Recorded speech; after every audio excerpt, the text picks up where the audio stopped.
Welcome to the live stream for GreenBiz 25, the premier annual event for sustainable professionals. I'm Jake Mitchell, Director of Climate Tech Innovation with Trellis Group, and I'm joined by my amazing colleague and friend, Margaret Morales, who heads carbon programs at Trellis. And we are here in sunny Phoenix. I know I'm happy to be here. My flight got delayed from snow and ice in New York. The energy here, we're in the middle of the conference, literally, so it's just buzzing with professionals, old and new veterans who've been coming to this event since the beginning for about 15 years, and new faces as well. So it really feels like a homecoming, right? It does feel like a homecoming. Did you know this is my hometown? I grew up here in Phoenix. That was wild. So it's literally your homecoming. It's literally my homecoming, a trip back home every year. And if you need a good restaurant recommendation, I'm ready for you. Perfect. But yeah, this is the best time of year to be in Phoenix. So it's a pleasure to be here, my second GreenBiz. It's great to be here. We have a super exciting day for everyone here on the live stream. Again, thanks for tuning in. What's to come is soon after this, we'll have our keynote program from our main stage built by our very own Katie Ryan. It's going to be a great program covering topics like the role or the evolving role of CSOs to partnerships and communication strategies. So don't go anywhere. That's coming up soon. And then, after this, we have our Data Moran docu-series. So don't go anywhere. Watch that. And we'll catch you afterwards. Afterwards, we'll have a discussion about the keynote program and then jump into interviews. All right, I'll see you after the documentary, Jake. Yeah, see you soon, Margaret, and see you all soon. Don't go anywhere.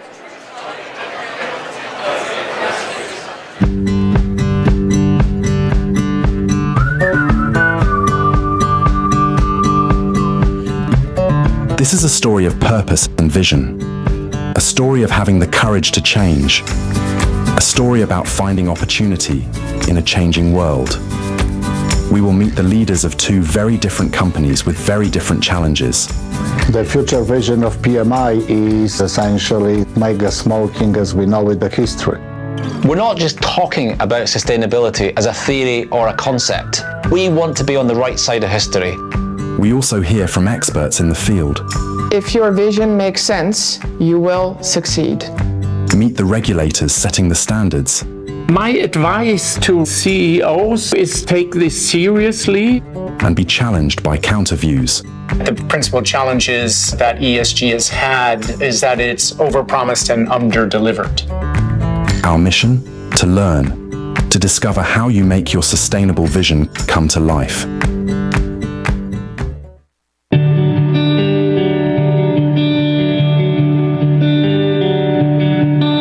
Our first port of call is Philip Morris International. Once upon a time, cigarettes were the benchmark of social desirability. They were an integral part of our social fabric. But times have changed, and Jacek, the CEO of PMI, is acutely aware if PMI wants to achieve its sustainability vision, it begins with changing their product.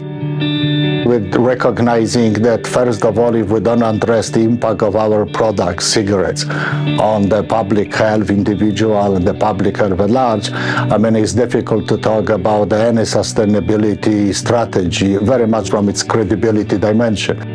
The future vision of PMI is that cigarettes should belong in a museum, which in other languages essentially is mega smoking as we know it, the history. The science today, technology exists to demonstrate that this very ambitious vision and the strategy is absolutely doable. Jennifer, Chief Sustainability Officer at Philip Morris International, expanded on this. When you think about sustainability and tobacco, they're not an intuitive pair or something that would go hand in hand.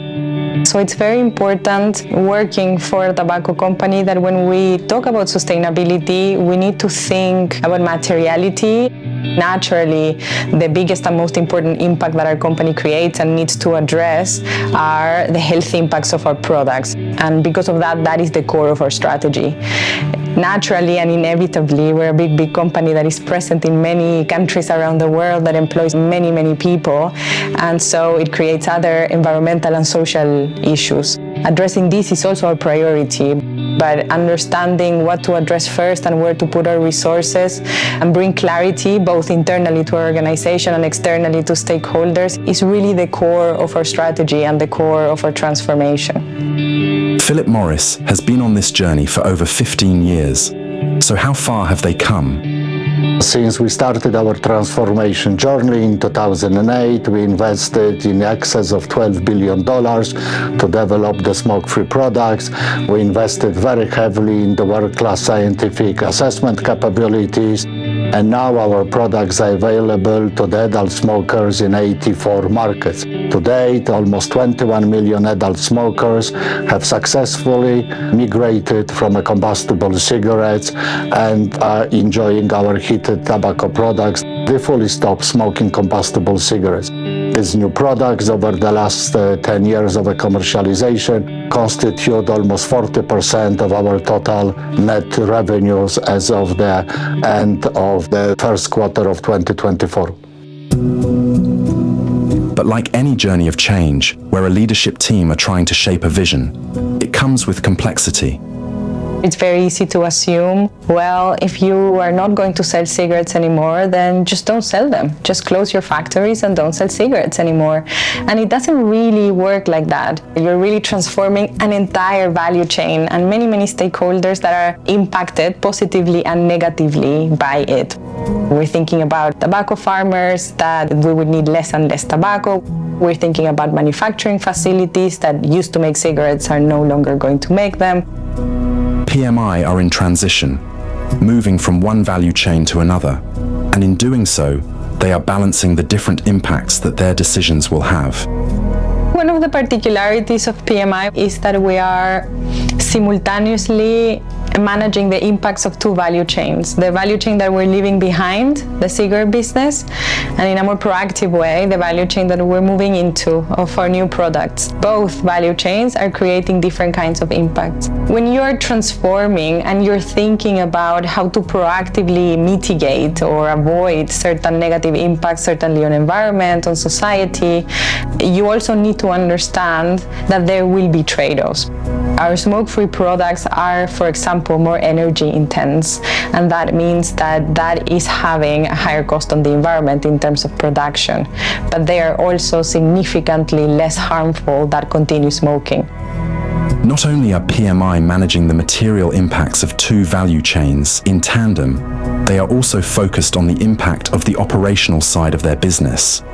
Once we know that we have solutions to the product side of the impact of our business, it's very important that in parallel we also pay attention of how we conduct the business. And here comes the room for various sustainability initiatives.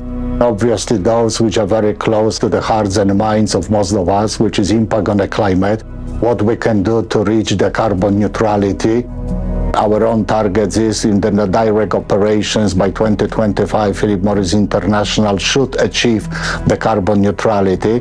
But it's also more importantly, how do we address the remaining impact of our carbon footprint going beyond our direct operations. We have a very ambitious target that by 2040 we should achieve a net zero impact across all the value chain.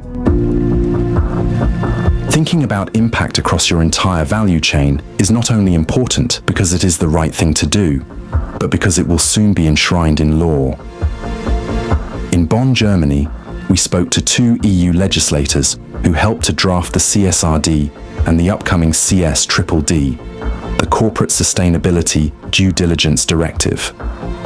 I'm Greta Koch. I'm a policy advisor of Axel Voss, member of the European Parliament for the Bonn region. Politics has always been part of my DNA. My father was in local politics, even my grandfather was in local politics.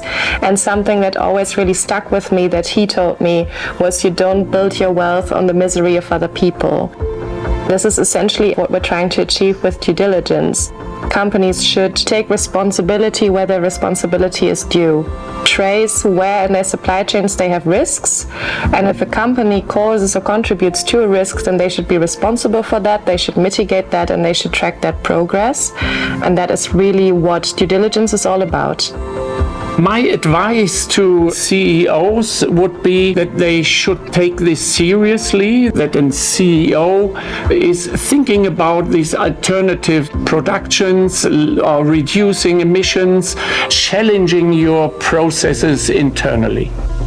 If you're building a car or if your product is a car, then you have to be aware of how your leather seats might be created. Supervision of how your materials are coming to you, checking your supply chain and your value chain. If companies can't fulfill the requirements, it might create a kind of a bad image for them. Of course, at the end, there are always sanctions.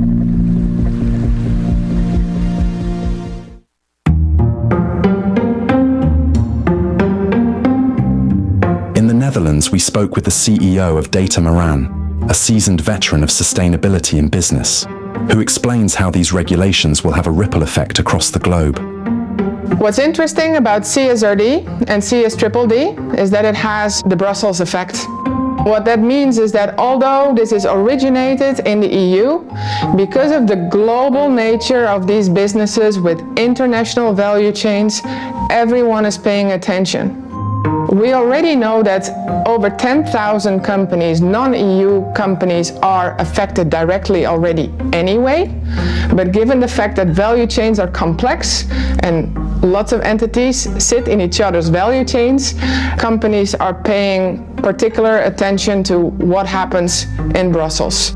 What's even more, I think, pressing about the CSDDD is that there are severe repercussions for non-compliance, up to 5% of your global revenue in fines potentially if you are in non-compliance with this regulation. The pressure on business is rising. While regulators want companies to do more, there is also a rising tide of skepticism. For some in the market, ESG has lost a bit of its shine.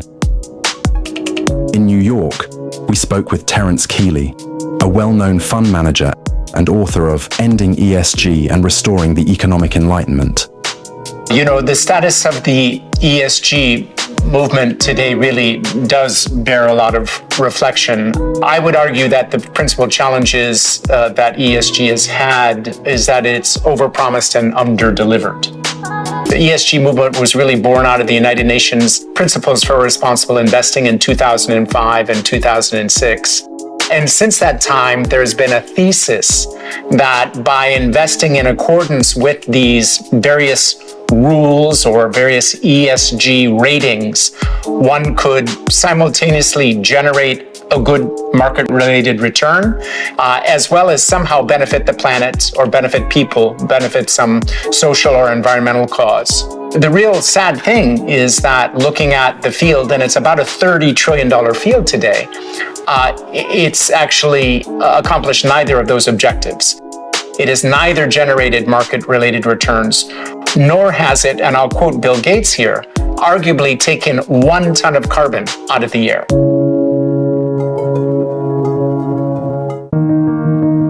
Over the past few years, we have also seen a series of well-documented missteps made by often well-intentioned corporations. The recent case of Bud Light is just too important to ignore. Some advertising executives, along with an ESG department at Budweiser, determined that there was a demographic that was being underserved by the particular beverage, Bud Light, and so they targeted an advertising campaign that was intended to grow market share in that segment. Well, unfortunately, the marketers didn't do a very good job at understanding that that particular demographic also would work against another demographic, which was Bud Light's biggest drinkers. Bud Light has still not come anywhere close to the market share that it enjoyed prior to that advertising campaign. Did that serve a useful social cause? Did that achieve something useful commercially? No, it did not. Would have been better off without it. There's an example of ESG in excess.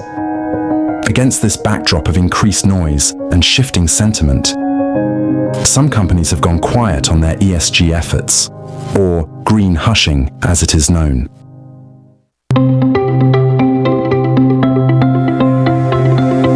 But there is a group of leaders who remain steadfast and laser-focused on their sustainability vision. Like the leaders of the next company that we visited, the global software provider, IFS. IFS is the world's leading provider of industrial AI and enterprise application software for those businesses making, servicing, and powering our planet. Sustainability at IFS has never been a buzzword for us. It's always been a core value that's evolved over a number of years, and it's been a fundamental strategic priority. Hardwired into the IFS offering is a sustainable idea, achieving efficiencies, doing more with less. We make a real difference by enabling customers to achieve more with less, to reduce waste, to reuse resources, and improve environmental and social impact. A customer that we're working with really intimately is Rolls-Royce. And Rolls-Royce have been utilising our IFS technology to extend the time between their engine overhauls by as much as 45%, which has got significant impact on carbon emissions, equating to between 10 and 30 million kilograms of CO2. And that's been achieved by integrating IFS software with what they call their Blue Data Thread program. And that allows real-time data exchange and predictive maintenance capabilities. Helping clients be sustainable is only half the story. IFS are also looking inward to make sure they are walking the talk.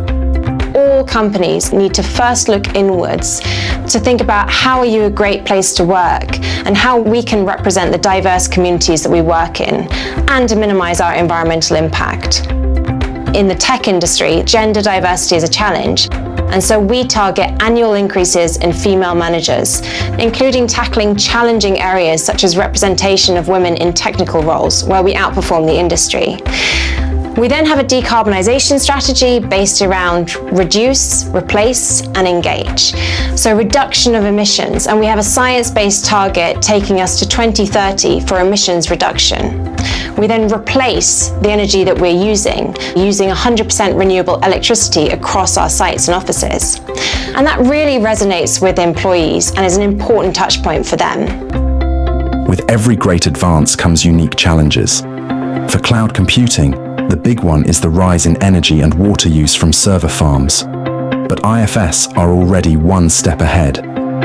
When it comes to cloud software, I think the externalities as environmental costs can often be hidden, but now they're really starting to come to the fore with the rise of AI. And Google, for example, recently released its emissions reporting, and it's up by 50% compared to the previous year, mainly from AI and the associated jump in data center usage. So we have to think about how can we justify that energy use, that water use, and bring that down as much as possible. And at IFS, we look at this through the life cycle of the product. So firstly, we design our solutions to run as efficiently as possible with next generation architecture that scales to near zero when not in use, which also makes sense from a cost perspective.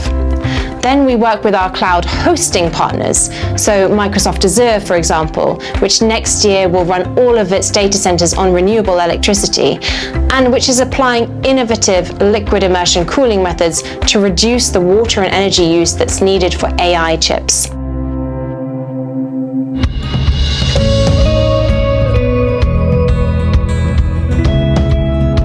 Having met the leaders at PMI and IFS, having listened to our experts, what have we learned? What are the lessons we have taken away? Change can only happen if we are truly bold. Fortune favors the brave.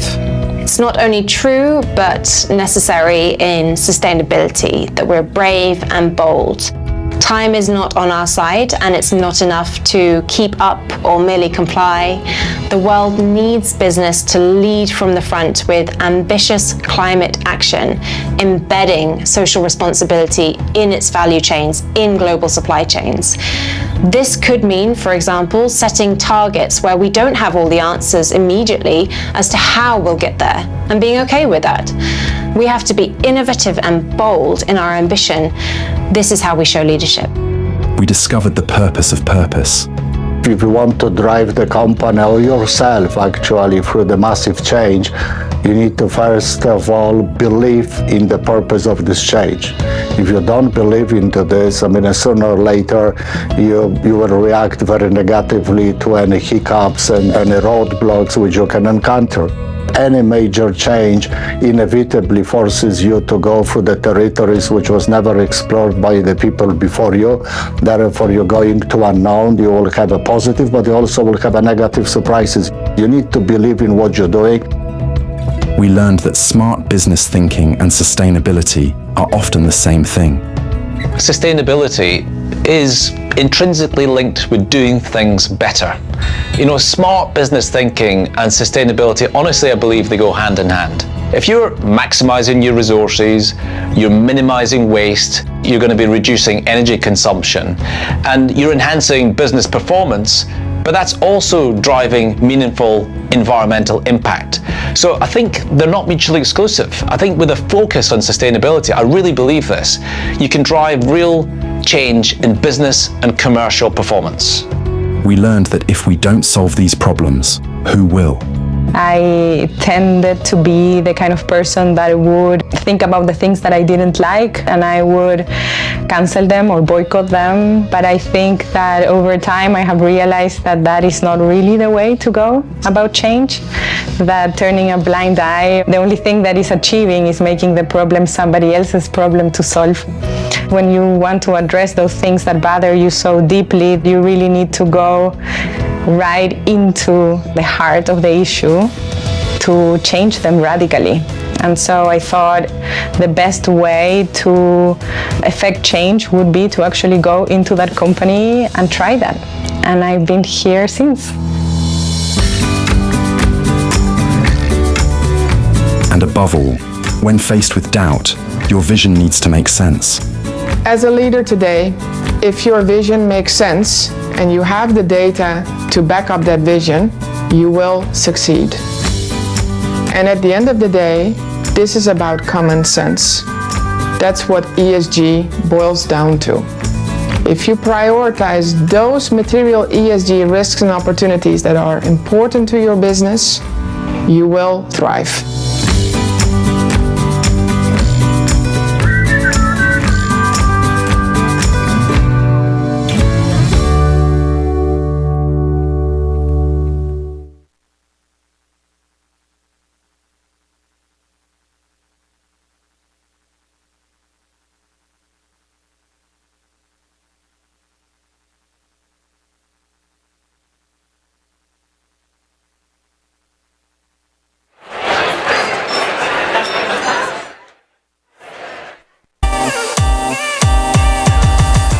About environmental justice. For me, it involves three cornerstones: people, policy, and practice. I want to thank everyone at Verge and everyone who's part of this conference for the work that you're doing to innovate and advance climate solutions. Electrification is the abundance agenda. It's good economic policy. It's good for our communities. It's good for our health. 1 year ago, Amazon launched its first custom all-electric Rivian delivery van.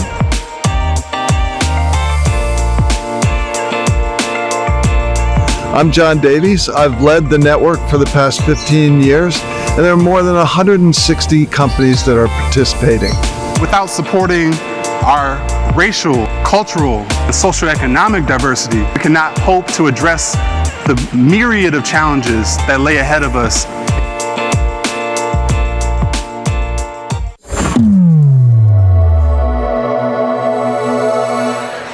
Welcome back, and thank you so much to Datamoran for sharing their documentary with us. I think there's more episodes to come.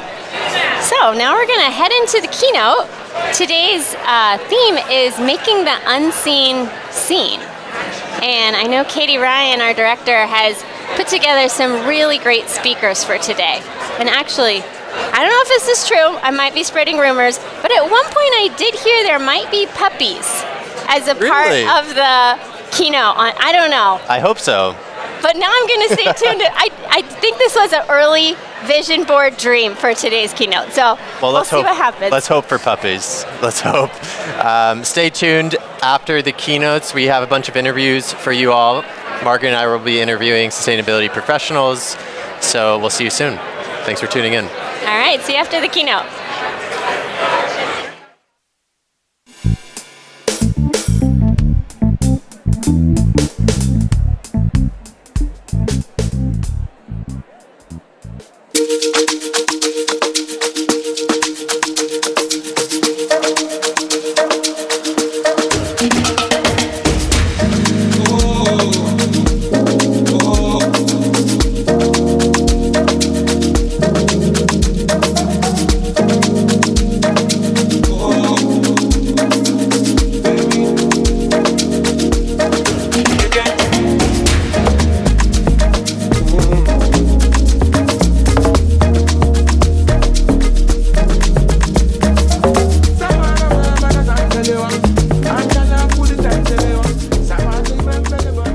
Please welcome Chairman and Co-founder, GreenBiz Group, Joel Makower.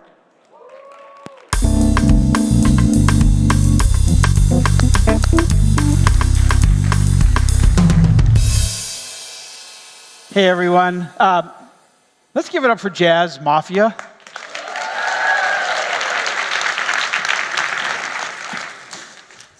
So good to see you. Thank you all for being here. 8 years ago at GreenBiz 17, 3 weeks after a US presidential inauguration, I stood on this very stage and proclaimed that Donald Trump is sustainability's stress test. It was a black swan moment, low probability, high impact that most people didn't see coming and we were not prepared for. It was a moment of truth for all of us. And we muddled through. Yeah, we lost precious time. There were some regulatory rollbacks. We pulled out of the Paris Agreement. But many of your companies said, we are still in. And many more announced net zero and other impressive commitments. Well, here we are 8 years later, 3 weeks after a presidential inauguration, and I think that stress test has been dialed up to 11, or maybe it's 47. I don't think even those who expected this electoral outcome were ready for this moment. This moment is a collision of economic, technological, environmental, political, and societal forces that are all crashing into one another and shifting at the same time, leading to outcomes that we're just beginning to see, let alone understand. We're beyond the point where past is prologue, where we can reasonably expect that tomorrow will look somewhat like today. It's a fascinating, volatile, and absolutely terrifying time.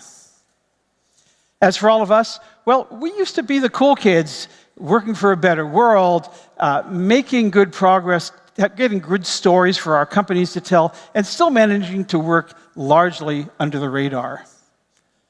I don't know that any of that's true anymore. Today, we're being scrutinized from pretty much everybody. We're getting pushback from across the political spectrum. Many of your companies are tapping the brakes on commitments that you made not that long ago. And even companies that aren't tapping the brakes on those commitments are just not talking about them so much. The word climate is being weaponized, much like DEI and ESG have been very successfully. Environmental justice is right behind that. The word sustainability could be next. I don't think it's an exaggeration to say that our profession is under attack. And it's having a toll. When I did a survey last December of sustainability professionals on LinkedIn, fully, a third of you said that you were stressed out or burned out, thinking of changing careers, or maybe even retiring early. So this is a fascinating moment for all of us. There's been plenty of progress. Many of your companies have made announcements of commitments and achievements that are truly exemplary. Some of you have shown that you can actually reduce emissions while growing revenue. Impressive stuff. But if we're being honest with ourselves and with one another, we have to acknowledge that our progress is not meeting the moment. The best and brightest of you have been working for years, decades in some cases, to make the world a cleaner, fairer place. And yet, for most people, the world is not cleaner and it's not getting fairer. I'll be blunt. Even the leaders in this room are being what I would call aggressively incremental. Right?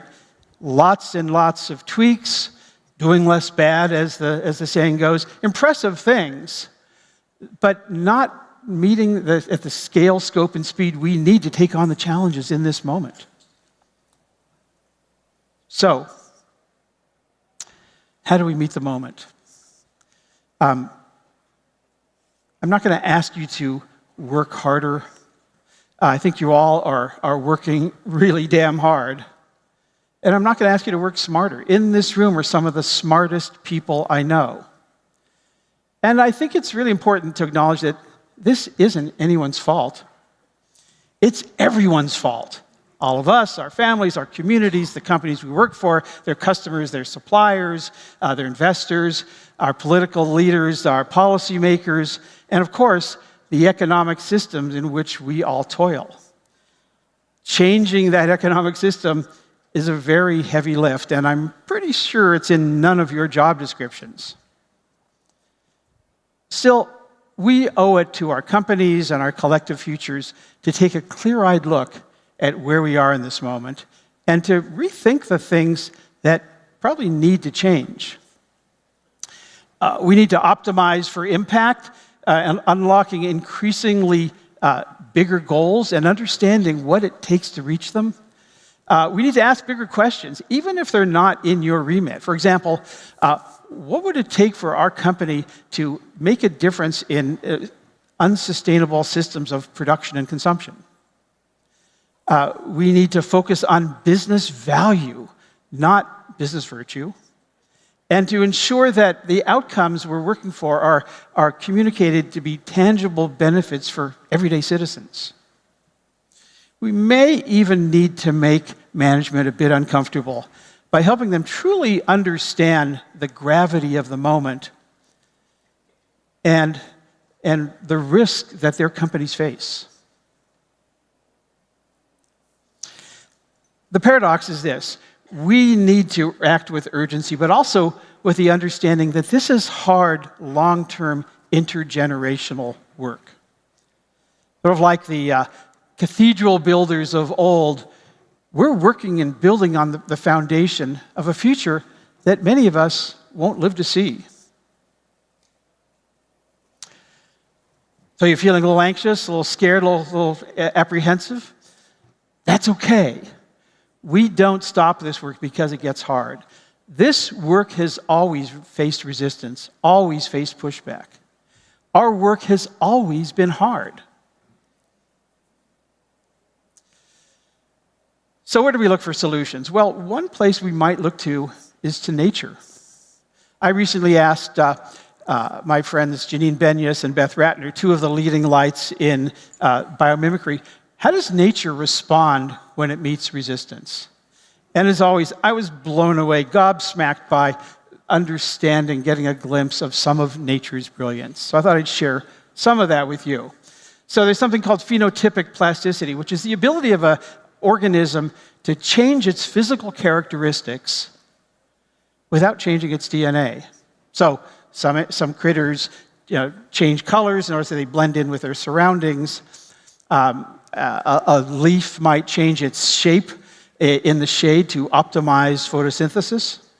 Lots and lots of examples. So my question is, what abilities and characteristics can you turn on, develop, or adapt to make them stronger or more resilient in the face of pushback?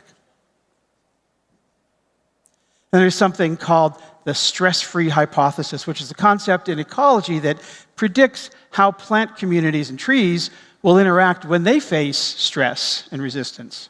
You'd think that they would compete for resources, But actually they don't. They collaborate and cooperate using their underground mycelium networks to form symbiotic relationships to share nutrients and even warn each other about impending risks.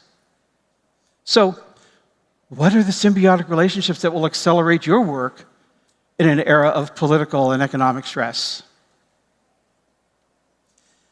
And then there's the concept that nature tends to succeed by pulling rather than pushing, by actually seducing both its friends and foes to act in certain ways. So a plant may bring on vibrant hues or emit aromatic scents to both repel herbivores and attract pollinators, right? So how can we make sustainability irresistible to even our fiercest critics, or trick them into our political predators to look elsewhere for nourishment?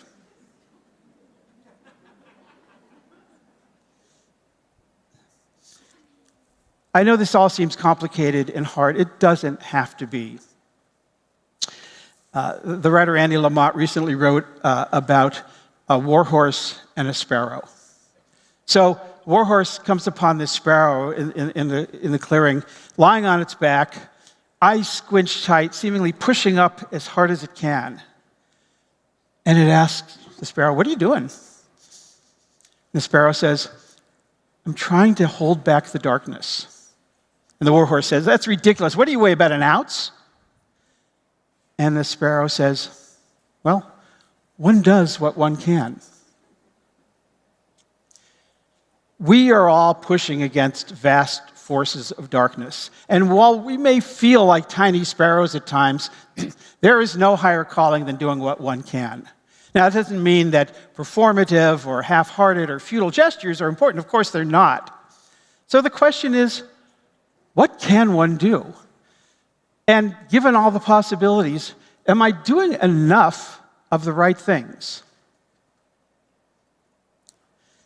But in the end, I think it's important that we remember why we came to sustainability in the first place.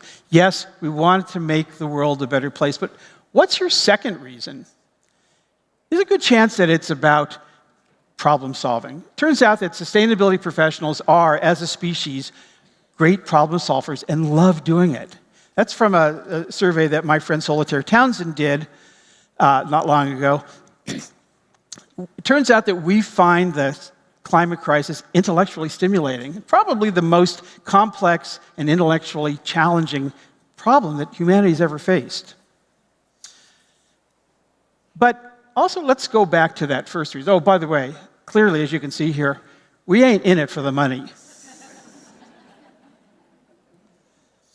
But let's go back to that first reason, that most of you came to this because you wanted to not just make a living, but make a difference, to make a big difference in the world and in the lives of people and other creatures, particularly the most vulnerable.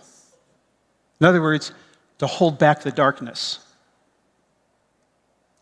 I think we need to hold on to those moments, this purpose, passion, problem solving that we all bring to this profession, this great community. But in the end, how lucky are we that we get to do this work? That at the end of a day, a week, a year, a career, we get to say, I was part of the solution. I made a difference. I showed up. I got to help hold back the darkness. So, are you with me? Can we make management uncomfortable? Can we make the difference? Can we step up and be courageous? I want to say, when you hear me, I want to hear you say, yes, I am. Are you with me? Yes, I am. Oh, that was good, but I want to do one more time. Yes? All right, one more time. And this time, I want them to be able to hear you at, I don't know, Mar-a-Lago. Ready? Are you with me? Yes, I am. Of course you are, because that's how we roll in sustainability. And with that, my friends, welcome to GreenBiz 25.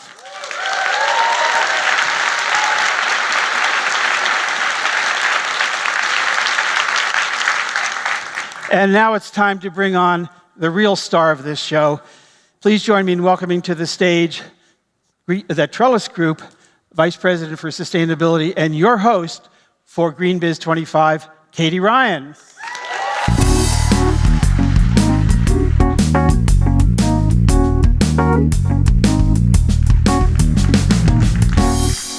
One more for Joel Makower. And how about our friends at Jazz Mafia?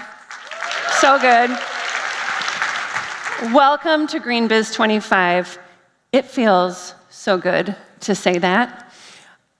I love this event, 17 years young, because we hold it at the start of the year. And there's 10 months ahead of us to accomplish those annual goals. And if it has felt like 10 months already, I hope these next couple of days are a time for you to reset and recharge, because it could not be a better time to get together.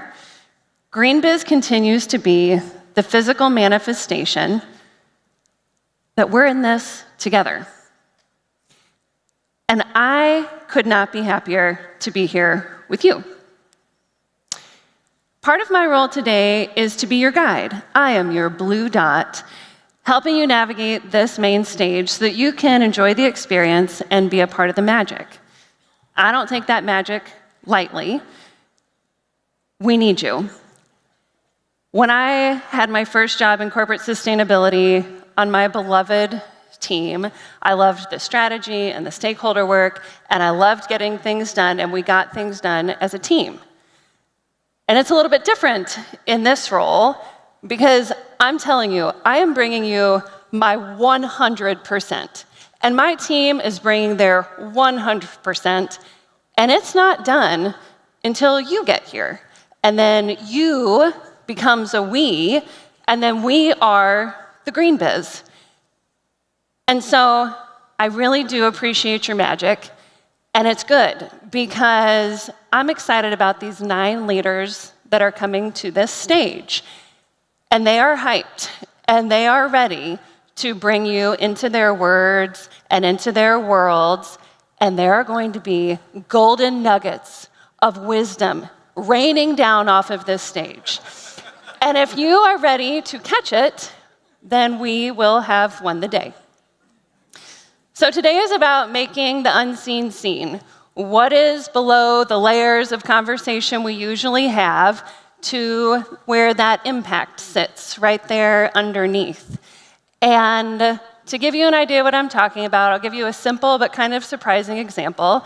Hat tip to Dave Pilkey, author, illustrator, for the inspiration.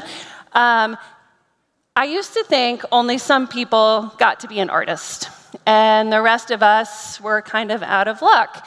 And then I thought, well, I can write my name, and what's writing my name but a combination of curves and circles and dots and lines, and drawings are that way too. It's just curves and circles and dots and lines. And the only difference between drawing my name and writing my name is practice. And so check this out. If you can draw a 5, you can draw a lion.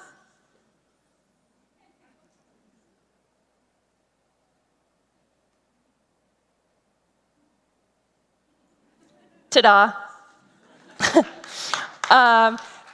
Now, I promise you're probably never going to see a 5 and think of it the same way. And you're probably going to want to doodle this later and see that you can do it. And I hope the same thing happens for these conversations that you see. I hope that you never look at these topics again the same way. I hope that you take these back and try them out. And let's see what happens. I'd like to kick off our first conversation. We have got 3 leaders who know about the CSO profession from being inside of it, and I could not be happier that one of them is Hana Kajimura. She is now my teammate. She was former head of sustainability over at Allbirds, and now is our chief content and business officer at Trellis Group. And she's moderating a conversation with Kathleen Talbot. She's been leading sustainability at Reformation for the last 10 years. And Jill Dumaine, currently a partner at Fractal CSOs, and 28 years at Patagonia leading their global environmental strategy. Please help me welcome them to the stage.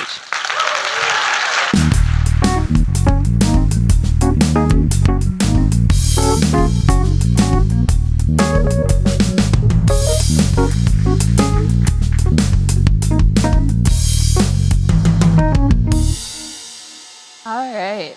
I'm so excited to welcome Jill and Kathleen to GreenBiz. Rumor has it it's their first GreenBiz, so please give them a warm welcome when you see them out there. And I will introduce them properly, but before I do, I wanted to set an intention for our next 15 minutes together, which is actually not about this moment in sustainability. And we're going to hear a lot about that this week, a lot of panels about it. Joel gave us some context. But why not this moment? Sometimes it's hard to see clearly in the moment. And I'll tell you what I mean by that. I'm going to tell you a quick story. So I was up on this stage 3 years ago. At that time, as Katie said, I was leading sustainability at Allbirds. And I was so excited to talk about our effort to label all of our products with their carbon footprints. We published the methodology because we wanted everyone to do it. We wanted carbon footprints to become as ubiquitous as nutrition facts on food. This effort, by the way, was largely inspired by this woman to my left. And we hoped it would catch on and spread really quickly. I can't say that it did. There was some initial excitement, but eventually, to me at least, it felt kind of like crickets. A year after that, I had left Allbirds, and a year after that, this past fall, I was in New York for Climate Week. And to be honest, I was feeling a little bit disillusioned about the hollow commitments and the lack of progress. And I actually took a break to go buy some new running shoes. And I went to a store and I was looking at the rack and I picked up a pair of Asics. And I went to check the size on those shoes. And I was like, this couldn't be an 11. And it turns out that was the carbon footprint of that pair of shoes. And I can't tell you how much relief I felt in that moment, how much of a sense of like, okay, this does actually add up to something, even if you can't see it all the time. And the idea for this panel was born, which is to show you all that progress is happening, even if you can't always see it, and that sometimes you have to look outside of your company or your own experience to find that. And I can't think of two better stories to illustrate that point than Jill and Kathleen. Jill, over here, as Katie said, has been in this profession for 30 plus years. She needs no introduction, but she started this work back in the late 80s at Patagonia, went on to lead their sustainability efforts, went on to lead organizations like Blue Sign and SGS, and now is leveraging all that experience to help other companies do sustainability. And then along comes Kathleen, years later, starting at Reformation in 2014, so over 10 years ago, and her title is the CSO and VP of Operations. So she's doing not just sustainability, but she's running the factory, she's opening retail stores, and embedding that practice throughout the company. So we'll start with a bit of where we started versus how it's going. I think you started in 1989 at Patagonia. Correct. You were in the fabric department, testing and materials. Paint the picture for us what it was like then and how you started working on sustainability. Sure. Thank you, Hana, and thank you to GreenBiz for this. And I've worn these too if I get too far down memory lane to reel it in. We don't want to go down that far. But yes, 1989, so 35 years ago, I entered the industry. And I was a testing technician in a quality assurance lab. And pretty quickly from there, went into development because we were a tiny little company, you had to do everything.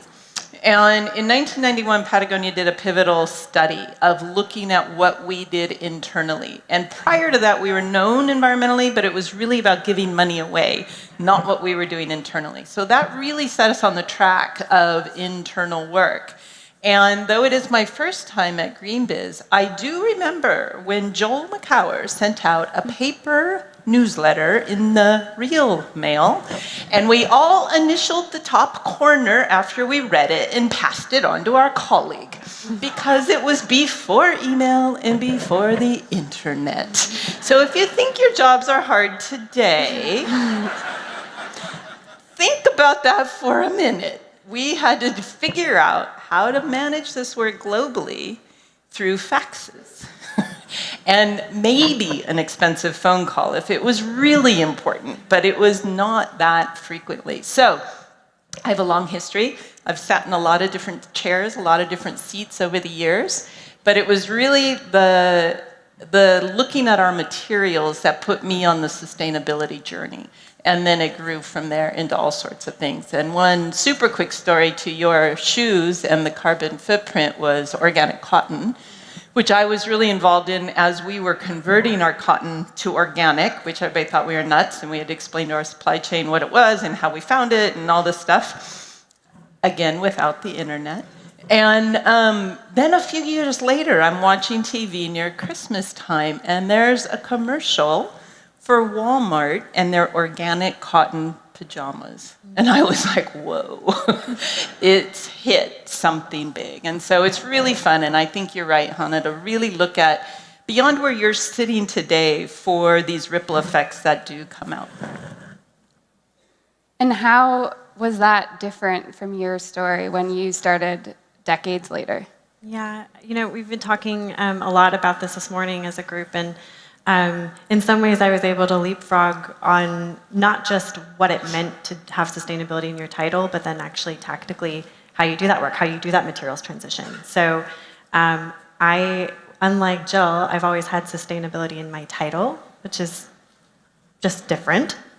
Come with that skill set, that background, but then trying to apply it in kind of a novel space. So for me, I was an outsider for fashion, and had a really interesting opportunity to figure out bringing some of that naivete on what's possible, what's the normal playbook, and bring some of that sustainability problem solving, that came already in the keynote, while also then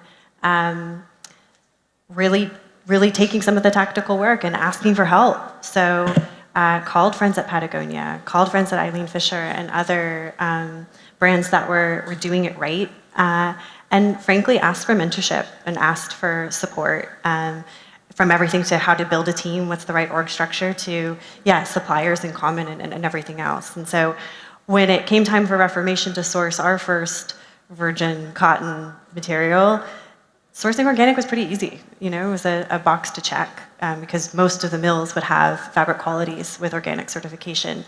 You still needed to do transaction certificates and assurance and everything in the background, but at that point, because of the work Jill had done in Patagonia, that was wildly mainstream. What was then the challenge for a brand like Reformation was saying, what's next? What does innovation look like?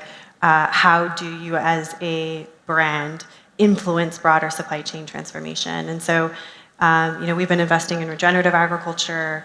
Our first regen cotton project was blockchain enabled and had fiber trace technology, right? So it's like this idea that all of this is built on the work of those ahead of us, and how do we keep working forward, to your point, to really realize progress within the industry and within our teams and the broader industry.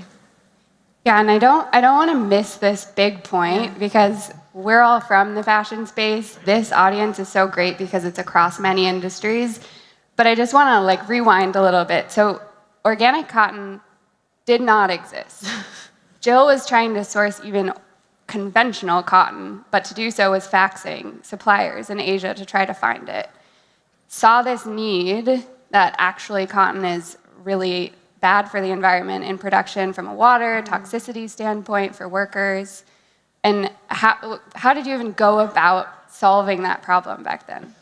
So not only did organic cotton exist, organic didn't exist. And even when we introduced our first product, we thought about, what do we call it? Do we call it non-conventional cotton? Do we call it chemical-free cotton? Well, that doesn't really make sense because we're putting dyes in finishes. There's a lot of chemicals used there. organic, the name didn't have any equity. It didn't have any meaning in society yet, really. And so we really went through this nomenclature of what do we call this? So we did a lot of things. We took tours of fields. We met farmers. I went to agricultural conferences where there were bodies that were doing early days certification. And I looked to see where were they certifying? Are they in a cotton growing region? Can I talk to you? Do you certify cotton? Could you introduce me to your farmer?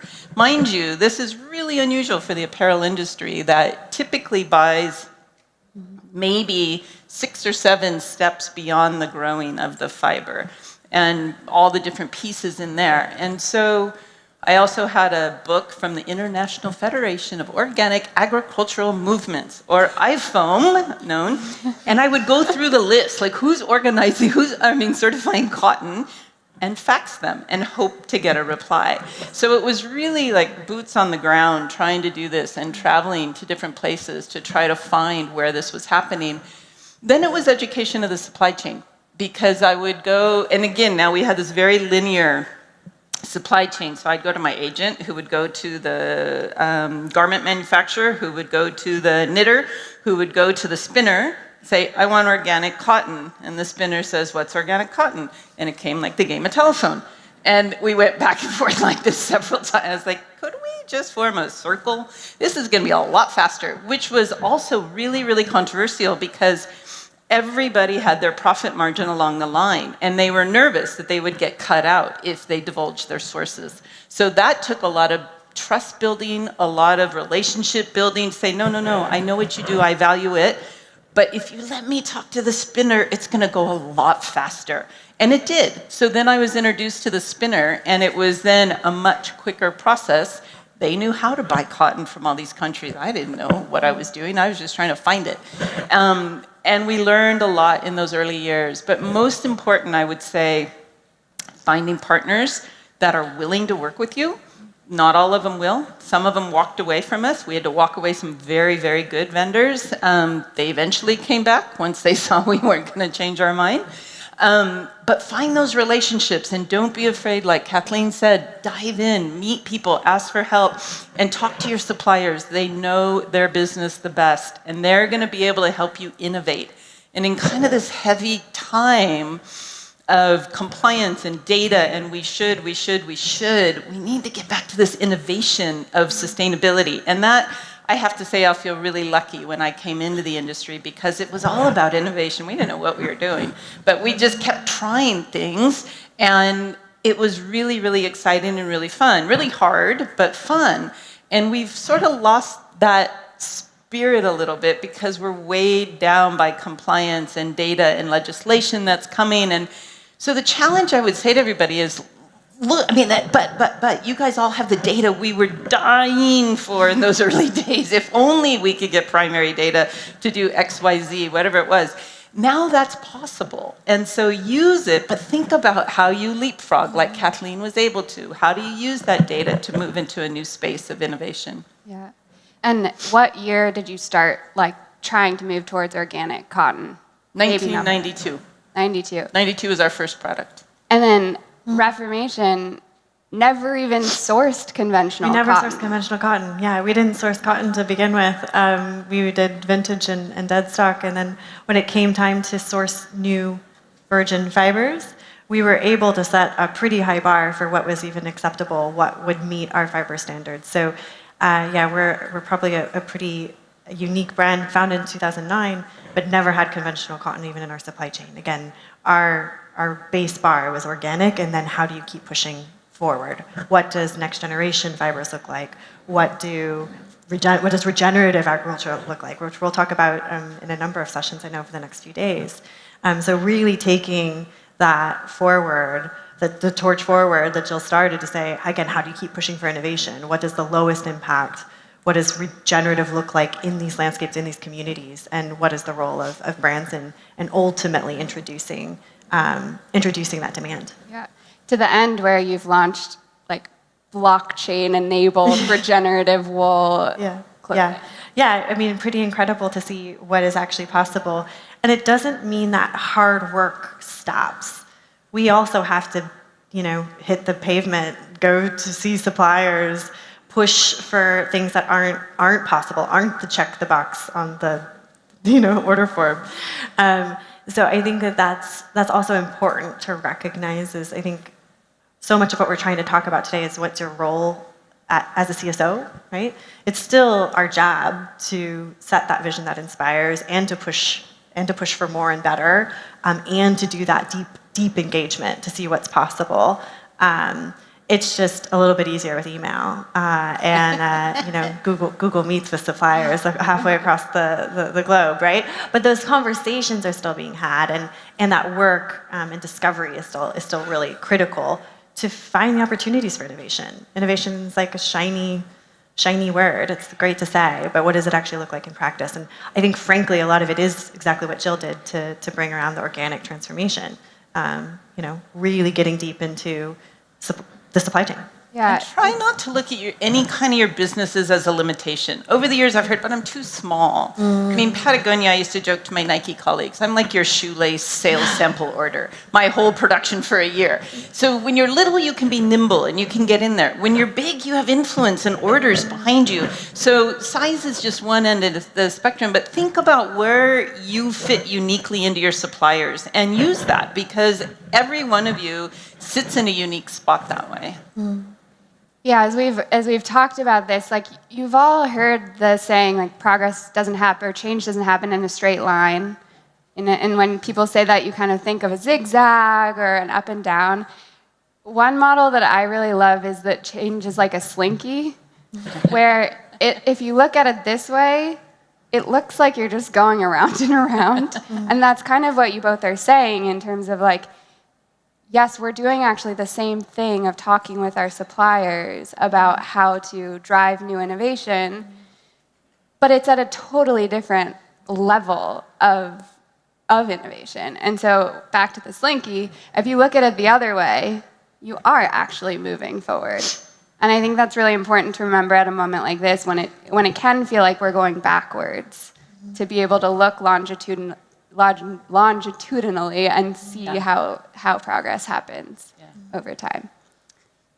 We are coming to a close here already, but if everyone here takes away one thing, I really hope it's a renewed sense of confidence that we are moving forward, and that sometimes to see that kind of progress, you have to just look outside of your own company, your own tenure, your own industry, just as these women have done, and we all met at venues like this. We've been to conferences together around the world. Joel was one of the first people I met in the back of a bus at a conference in Hong Kong, and she helped somebody who didn't know anything about this space how to get into it and learn.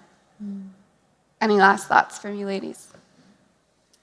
I think just more on that, one of the reasons I think I'm here at GreenBiz is Hana wanted to challenge me a little bit, because I was feeling like a little bit of what's the point of convening, right? If we're going to be here talking about how hard it is, talking about the imperfect data, the laundry list of things that a CSO can say are the challenges of the work today, what is the point? Are we moving past it? Are we building connection and community to actually solve those problems together? And so I think that's like the energy we're taking into the week at GreenBiz. Really think about what's the point of being here? What's the point of convening? You have like a great, like Jill, that's just sitting at a lunch table with you. How do you ask the right questions, go deeper, and hopefully walk away with a little bit of that challenge and energy to keep that slinky moving, right? And to keep things progressing. And quickly, just to add to that and to wrap it up, is that Kathleen said it earlier, ask questions, ask questions, never stop. And you might bug your supplier, they might say no, you're like, but no, there's gotta be a way, what if? And I drove suppliers crazy all day long in the supply, just, like, Jill, no, we can't, but no, that guy can do that yarn, I think it'll work. And then the people sitting around you, like Kathleen said, sit with people you don't know, don't sit with your colleagues that you're gonna talk to next week. Meet new people, find out what their specialty is. I guarantee you there's an expert for just about everything in this room. Find them. All right, thanks Jill and Kathleen, and thank you everybody.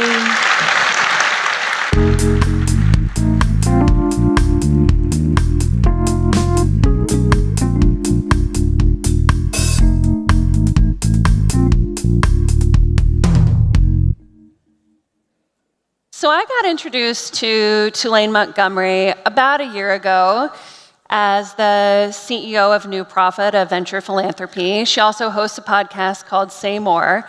And I am a good rule follower, and so I thought, I'm going to listen to her podcast before I talk to her, and I will know about her and her work.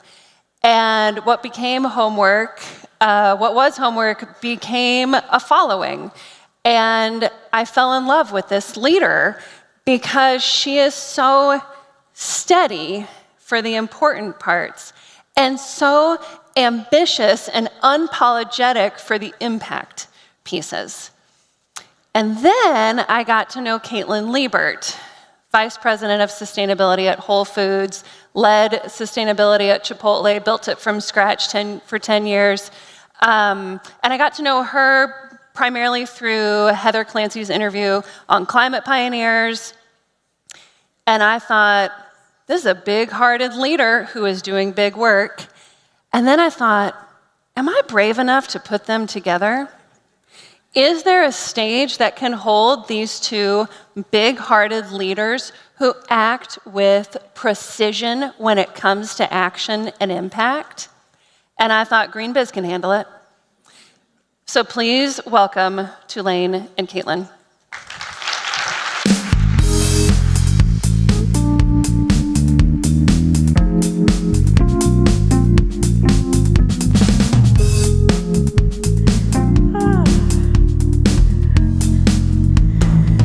Well, that was a nice little welcome. I mean, come on. I wish that for everybody to be introduced with that much love and regard. Hey, friend. Hi. How are you? I'm really, really well. I'm well. I'm focused. Good. We're going to talk a little bit about that. It's so wonderful to be in the room with all of you. My name is Tulane Montgomery, and as Katie said, I'm the CEO of New Profit, which is a venture philanthropy which gets the privilege of partnering with incredible social impact leaders. And Caitlin and I are here today to talk about how we can collectively get better at navigating complexity with the goal of systems change. Caitlin is Vice President of Sustainability at Whole Foods. And her bio is extensive. You heard some of it in the introduction. We're going to get into the meat of the conversation, though, if that's all right. So one of the things that is true, we heard in one of the earlier remarks that many of us in this room are feeling a range of emotions, and that there is a collective sense of, there's some anxiety, there's some fear, there's some anger. These are all legitimate, rational responses to a very complex season. But one of the things that I hold, and Caitlin, we share this, is an unshakable belief in the attainability of the change that we seek and long for. Now, I don't believe it because I am naive. I'm not, actually. I have deep relationship with how hard the work is and how real the struggle can be, but it's because I have a really deep hope. And Caitlin and I were talking a bit backstage and talking a little bit about hope. Hope gets a bad rap, particularly in a room full of highly educated people, right? Sometimes we get trained in our institutions of learning that hope is for those who haven't done enough research. But I want to just offer something that I use to define hope, and then we're going to talk a little bit about how that plays out, Caitlin, in your work. So there's somebody who I came across on social media. I know nothing about this person. If they have behavior that is not so good outside of this quote, I take no responsibility for it. Nowadays, But the person goes by Crow's Fault on social media. And this person says, people speak of hope as if it is this delicate, ephemeral thing made of whispers and spiders' webs. But it's not. Hope has dirt on her face, blood on her knuckles, the grit of the cobblestones in her hair, and just spat out a tooth as she rises for another go. So the kind of hope that I'm talking about is that gritty hope that is not afraid to get into the arena and does not equate surprises, disappointment, and upset with failure or an excuse to take the exit ramp. So that's what we're going to talk a little bit about. So when I say that, Caitlin, you have talked to me, I know you to be like-hearted in terms of that kind of focus on hope, and you have talked to me about how food systems are a beautiful example of how if we can just kind of get over our silos and notice our interconnectedness, that we actually can achieve transformative change.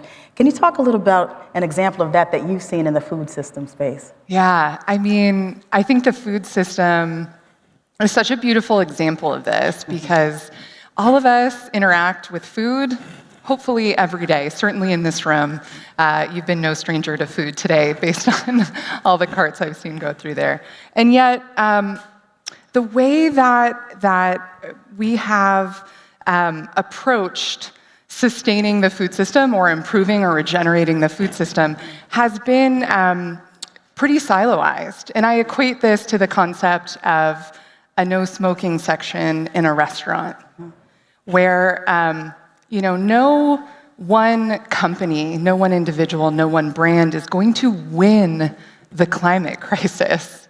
I mean, it's a very strange concept to me when we think about the interconnectivity of the food system and how we all have individual goals and we're putting a box around those efforts and claiming them, staking a flag in them and claiming them as our own, when we know that that is really not how these things work, right? We'll talk about it. This is going to be such a juicy conversation, but I'm sure we're going to lean into the multidimensionality of climate and nature.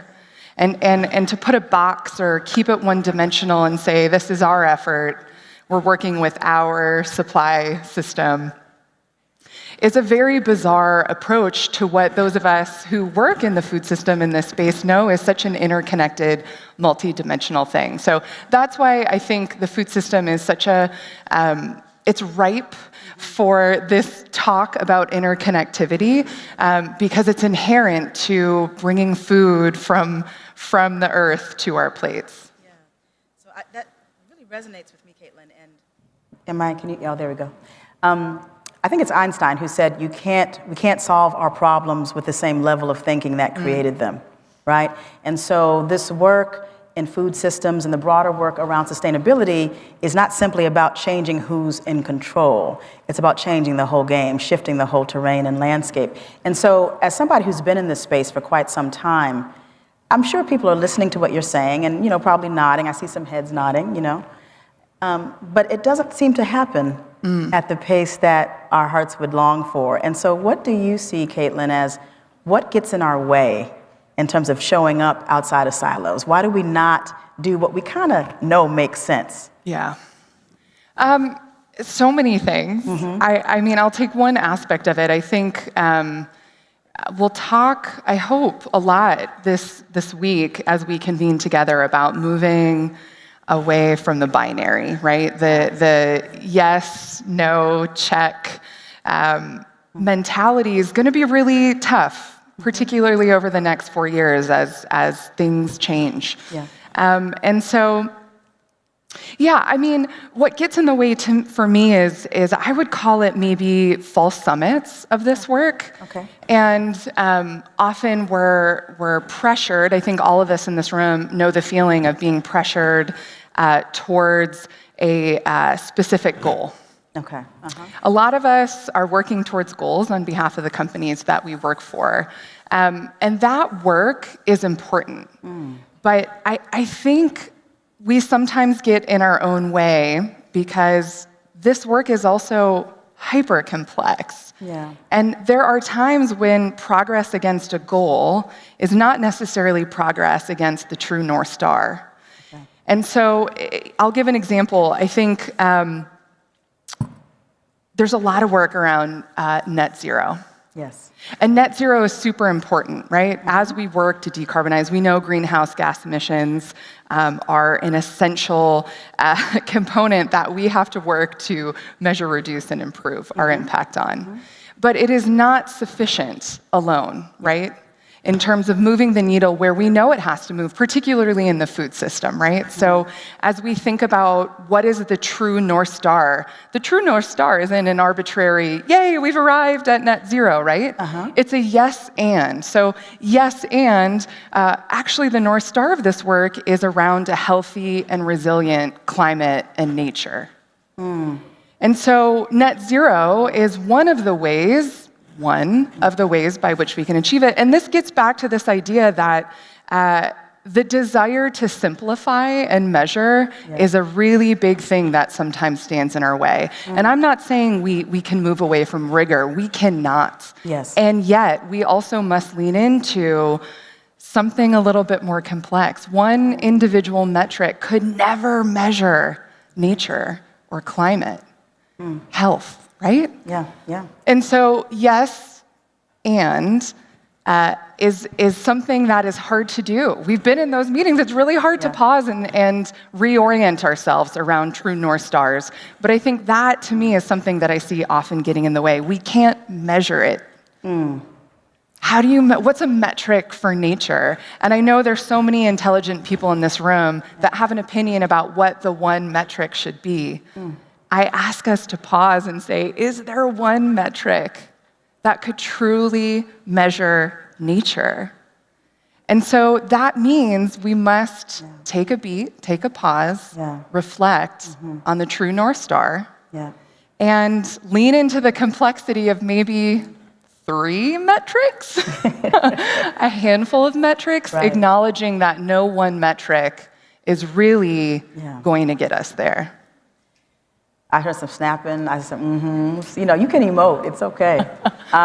It's a juicy group. It is. It's a tender group. Yes. So I would say this. So North Star, don't confuse the tactics en route to the North Star with the North Star itself. Absolutely. And to not confuse the things that are easily measurable. Not to say the work to get there is easy, clear that it is not, but the things that are easily measurable may or may not be the things that need our sustained focus, right? Or they may be that plus other things that we aren't as easily able to measure.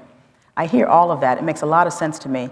I think what comes up in conversations I've been in here at this conference and just in general at New Profit is focus. It's really challenging, generally, and particularly now, when we are all flooded with data, with stories that have impacts on us. And not to say all of us are impacted in the same way, we are not, but we are all flooded. You know, our brains are overfilled most days. And that's simply true. You know, we're learning about the neuroscience of the impact of the volume of data on just how our brains can operate, what we can retain, and how we can connect dots and be creative. So I wanted to just offer just a thought around focus, right? So there's a sociologist named Jennifer Walter, and she says in seasons when you are flooded, that there's a few things you can do, and I want to pressure test these with you, Caitlin. So one is setting boundaries, which is, what are the 2 to 3 priorities that you, with your network, your company, your business, your community, that you're going to dig into? Part of the power of convening now, like earlier speaker said, you know, initially I was wondering, is it why, you know, what's the point of getting together? Well, the point of getting together is that community is medicine, that network intelligence is always going to be far superior to individualized, siloed intelligence. And so if you can know that you're in cohesive community, it kind of gives you permission to not try to boil the ocean, for lack of a better expression in this audience, right? It gives you permission to say, these are the 2 to 3 places where I have a set of superpowers, perspectives, resources to bring. So one is to set boundaries. Another is to use aggregators and experts. One of the things I respect, Caitlin, about you so much is that, you know, there's a set of information and experience you have that if I have a question, I can draw on that. I can trust you, trust the validated perspective you bring. And I don't have to know all the things about the things you know about food systems in order to access relevant information when I need it to do the work that I'm uniquely positioned to do. So there's this sort of push and pull tag team approach. The other is, there's something to be said about taking a beat. You said take a beat a couple of times, and I think that's important. When we are sort of agitated and heightened collectively, as we are, right? The easiest thing to do is to either freeze and be still and disengage or run, right? And so there's something about waiting 48 hours, if you can, before responding to a policy or a change or a surprise. That gives you the chance to step back, remember the North Star, remember who in your community and network might have information that could enable you to have a stronger approach or solution. But if you're just running and running and running and running, the best you can do is maybe what you were already doing. Maybe. And even that's not sustainable. So those are just some thoughts that come from like sociologists and people who think about how do us human beings take on seasons like this. I wonder, how does that land with you, and how do you cultivate focus in your work, Caitlin? Yeah, I mean, I think it makes me think a lot about knowing yourself and having grace to recognize, like, no one of us is the superhero here. No. And no one of us has all the answers or all the things. And so taking a moment to reflect on that, surrounding yourself with people who lift you higher, who are, to your point, like really, they have their own superpowers in a way that's super inspiring, where you don't need to shine that way. We don't all need to shine in all the ways, right? So I think, for me, I think a lot about that. I think a lot about what you had talked about, you know, that idea of hope and the grit and what it takes. I think, you know, we are in this place where we have to get really clear, to your point on focus, about what the thing is. Yeah. Let's not hide. Let's not tenderly walk around the one or two things. How we get to that thing, we might have to meander a little. We might take a different path than it looks, but it's about directional progress towards that thing. And so, you know, often words, we've heard them today, unwavering, unrelenting. I want us to consider what that looks like. It doesn't always look like someone stamping their fist and their foot and saying, this is the right way. That is not, in my mind, what I mean when we talk about being unwavering in our belief. It's being really clear on what we're working towards. What is that one or two things that we can hold? And then, you know what? We might have to let go of some of the other stuff, or let someone else carry some of the other things too, right? Like, this is not a time to get real caught up on the semantics or how these things come to life. The work is unwavering. It has to be. How it comes to life is going to look a little bit different. So we're in for a journey of resiliency and agility that I feel like folks in sustainability are really well poised for. I think so too. Really well poised for. I think that's right. I mean, I do think that this moment, though it is in many ways difficult, it's something that sustainability as a space and as a movement and as a sector is well poised to move through this time. Yeah. You know, one of the things that Caitlin and I talked about earlier is that all of us in this moment are challenged to be focused on the North Star, as we've said, to be in community and to understand that we can have collective strategy, but to also not confuse our trauma response with our strategy. And what I mean by that is, as we're going through it, but what I mean by that, those of you clap, you understand me. What I mean is that, you know, look, listen, this work in any season, certainly in this one, but in any season, it can invite rage at injustice and imbalance. It can invite fatigue at the pushback. It can invite grief about the choices that we've made as a society and as a species that are not serving our planet and our sustainability. And those feelings cannot be bypassed, right? I'm not saying suck it up, keep moving. However, you know, the grief, the rage, the fatigue, they're passengers on the bus. But it is our responsibility, I would say, as leaders in the sustainability movement at this time, to not allow them to take the driver's seat, right? So if you need to rage, you know, have your trusted friend who will not weaponize your anger, right? And rage. Talk to your therapist. If you're in a community, I mean, hey, right? If you're in a community of faith, practice whatever it is in that realm. Whatever gives you a space to release and be an honest relationship. You have to know yourself. I don't know if any of us can have a shot at being leaders in this space at this time if we don't pay close attention to who we actually are and what we actually believe. So it's just about time, which is amazing to me, because I feel like I'm just getting started with you, Caitlin, and it's such a privilege to be in this space with all of you. But I would say if there's a takeaway, and I'm going to invite you to also offer any takeaways, that we were made for this moment is one. that focusing on our North Star is absolutely what will help us stay on the right path and not get pulled into paths that aren't even of interest to our agendas and intentions. And to remember that community is medicine. And if you're feeling afraid, if you're feeling tired, if you're feeling unsure, that one of the very best things you can do is find a way to get in community with like-hearted people. You may not always be like-minded, but if you're like-hearted, that actually can take you very far. And that's not naive, that's not cheesy, it's not corny. It's incredibly strategic, and it enables us to unlock our highest, best, highest impact solutions. So those are things that are on my mind. Caitlin, what's on your mind as we prepare? You said it so beautifully. I think about this time, it's going to be really easy to fall into the traps. It's going to be fall into the traps, armoring up.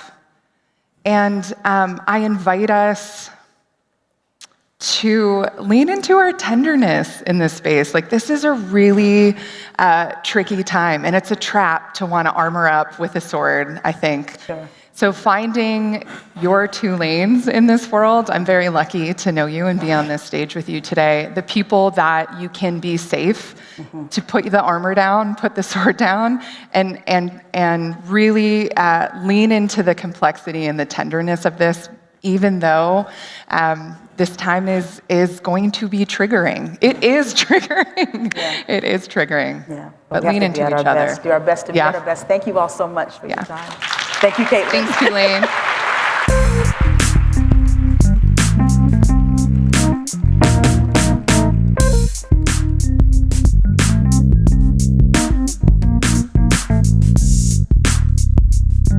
Okay, let's check in on what we are making seen from the unseen. I am seeing progress and slinkies and like-heartedness, and I'm so curious what all of you are hearing and internalizing as well. Our next speaker, I don't have to press subscribe to get lessons in leadership. He is the CEO of Trellis Group and my fearless leader, Eric Faurot.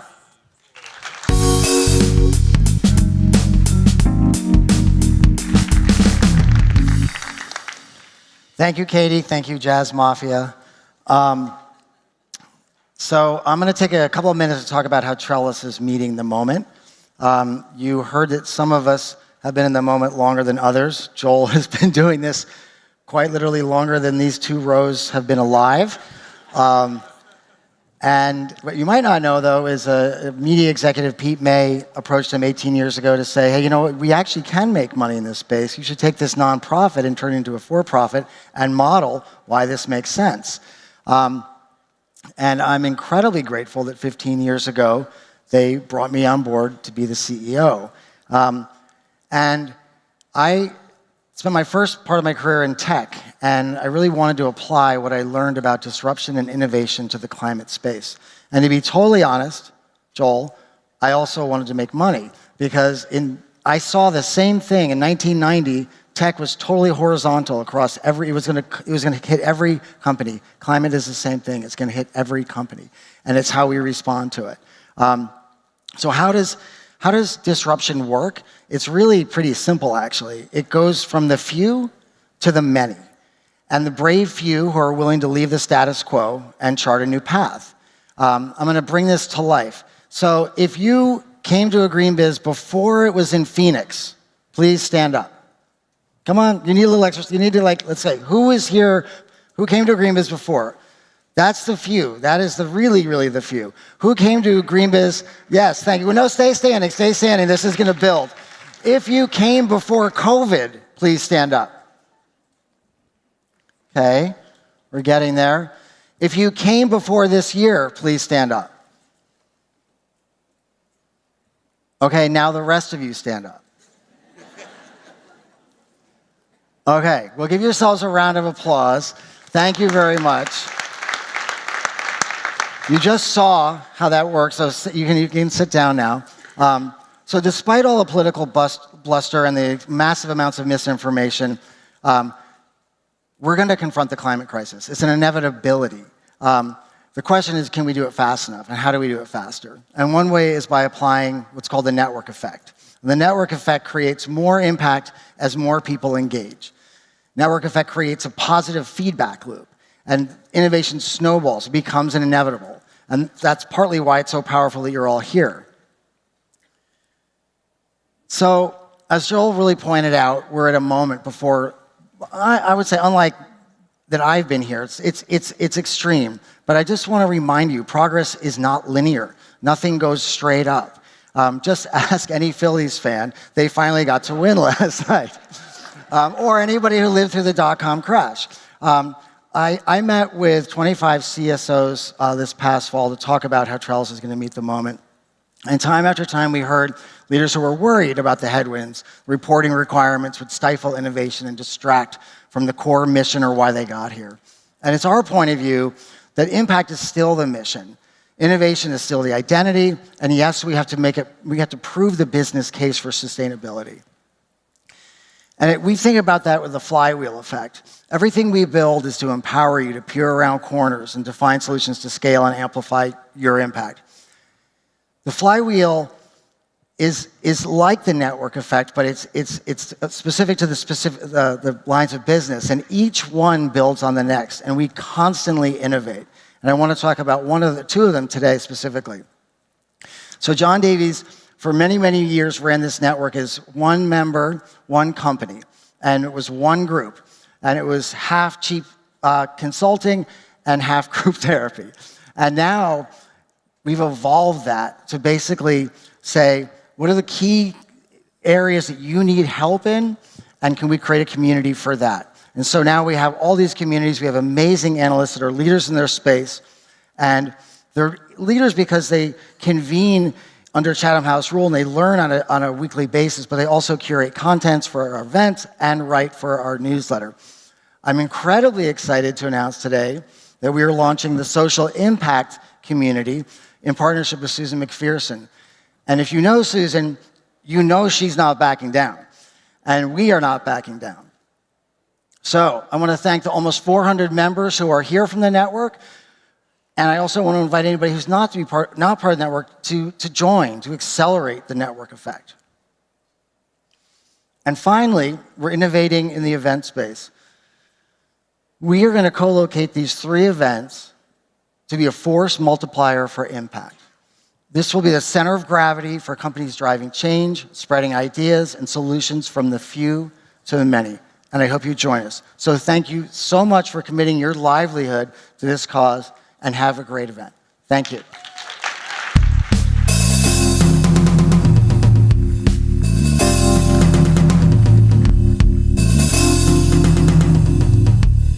I have been waiting for this next conversation for months, because this is one of those famous people conversations.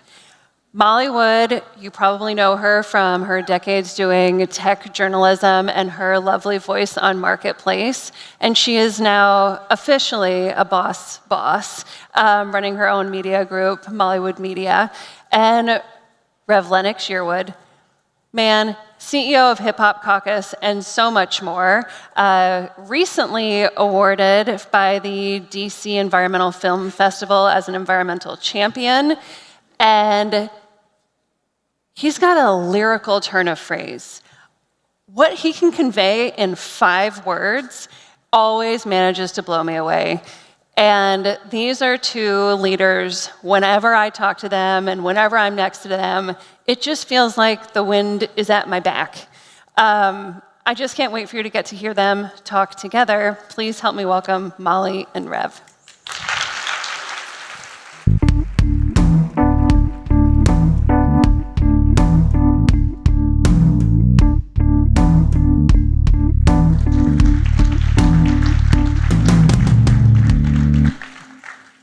I mean, I would say I was like a little worried that we better perform, but I have Rev, so we're going to be fine. There it is. Katie is a hype man, though, for the ages. That one. No, that was great. In hip hop, you always need a good hype man, or hype woman, or hype person. You need one. So we are here to talk about storytelling. I think primarily, and narratives. And but I want to start by talking about your evolution and how you got to the work that you're doing now, from the Hip Hop Caucus to advising Mike Bloomberg on climate initiatives and storytelling. Tell us about what you're up to and why this particular part of this conversation is so important. Well, I mean, the key thing for me is being authentic. And for me, it's about caring for your people. Folks who don't know, I'm originally from Louisiana. The drawl may give me away throughout the conversation. But I'm really from Louisiana, and I was born right outside of Cancer Alley, which is an 85-mile stretch of land between Baton Rouge and New Orleans. And it's called Cancer Alley because the petrochemical facilities, many of the other industries that are there are causing people to have high levels of cancer. Literally, their business plan means a death sentence from our community. And so that part is where I was born, but then the other part was the part where Hurricane Katrina, and it's amazing, and it's going to make a lot of you feel really, really old in a second, but this year marks the 20-year anniversary of Hurricane Katrina. And so that being from Louisiana and seeing your community washed away really dictated where I would go with this work. And thank goodness for the Hip Hop Caucus, which was an organization that was using their cultural expression to shape their political experience and using their ability to use culture to help people to come back home. And so we were actually honored with the Lataya Moffitt Human Rights Award for that organization. But then fast forward, I think that for me, when you are just fighting for humanity along the way, doesn't matter if it's black, white, brown, red, male, female, straight, gay, theist, atheist, human, and you're fighting for that, that puts you in different circles. So that obviously aligned me with Mayor Mike, who liked the work, and I've been very fortunate now to be advising him and Bloomberg Philanthropies on what is now the largest philanthropic endeavor for climate, literally giving out over $1 billion to help solve this crisis. So it's a great position to be in, and definitely just excited to be part of this conversation. How much is it, this conversation is meaningful for me personally because I had a crisis of faith in storytelling at the end of my journalism career, went into venture capital thinking, I just need to write checks, right? Like, we don't have time to change minds. We don't have time to portray this. We don't have time to tell stories. And then immediately was like, I was terribly wrong. We have to tell stories. And that is part of what you're doing at Bloomberg, right? Talk about why it is so important to really, I don't know, get the stories told, right? Well, stories are critical for many, many reasons. Let me actually first, before I even say anything else, let me just say that I'm so glad to be here with GreenBiz and in Phoenix. I was actually with one of the new Congress people from Arizona outside of EPA who couldn't get into their EPA building because of the whole new DOGE situation, and which was so unfortunate. And in that, one of the things that she mentioned was the fact that there was over 143 days in which this community faced over 100-degree weather. She mentioned as well how catastrophic that was. We know that because, and this is a little bit of a trigger, but we need to have real talk, is that people who were unhoused, literally, it was so hot, could not disconnect themselves from the sidewalk because it was so hot. That's a crisis. Last year, I was very blessed to get the Forbes 50 award, which is 50 people who they say in the planet are the best on sustainability. I have fun with that because they say that I say I was 50 and then Elon Musk was 51, so he didn't get in the list. I still think you had him beat, personally. I appreciate that. We know what's up in this room. No, I'm with it. But I think that the key thing for me is that last year being the hottest year, I would trade all that in if we could solve our crisis. I would trade all the awards in if we could help the folks who lost everything with the fires in Los Angeles. I would trade everything in for those who lost literally Asheville, North Carolina. I would trade everything in for us to have our communities back. So I say that is that we're now in a position where we have to now tell those stories. And we have to tell the stories in a way that it's not just a climate story, or it's a Democrat story, or a Republican story, but it needs to be a good story and a human story that allows for us to, as humans on this planet, to fix this crisis. The thing that's the worst thing to me is that 100 years from now, in 2125, none of us in this room right now will be here. If you are here, it means you found some really good drugs. But more likely, you probably won't. That one podcast guy figured it out. Or Yeah, that one. Yeah, that one. You know, one of us would be still here. I was at GreenBiz 125. Pete, rock and roll. And so the thing for me is that what will be here will be if those humans have clean air and clean water. If they're not suffering, not just with 143 degrees of 100-degree weather here in Phoenix, and it's not 360 degrees of 100 degree, we have to do better. And I believe that stories using media, using music, using culture, and I'm very blessed that at Bloomberg, they're also working to finance that part of the solution as well. Mm-hmm. And part of it sounds like, at least under your remit, is broadening the messaging, right? Reaching more right-leaning audiences, or even maybe just people who aren't thinking about it. Yeah, I mean, my hat literally says plastics are fossil fuels. And one of the things, oh, thank you for that. I appreciate that. Yeah, I heard one clap for the hat. Usually, I got some more provocative hats I could have worn to get y'all. But I ain't sure that was the right hat to wear, the GreenBiz thing. So I would say that one of the things that's important in this conversation is in regards to petrochemicals, for instance, I'm from Catch Alley, plastics.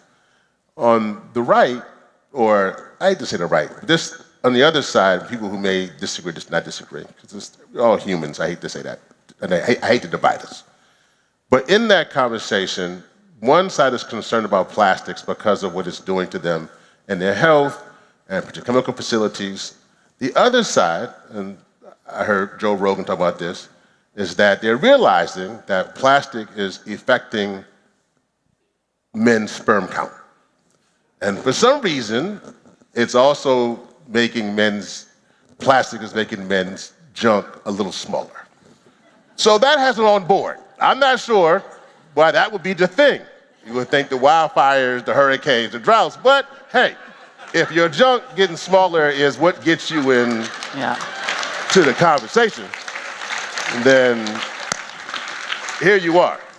So that's what, so I think that is very I mean, no entertainment ever went wrong by focusing on men's junk. Let's well, that's, right? you know.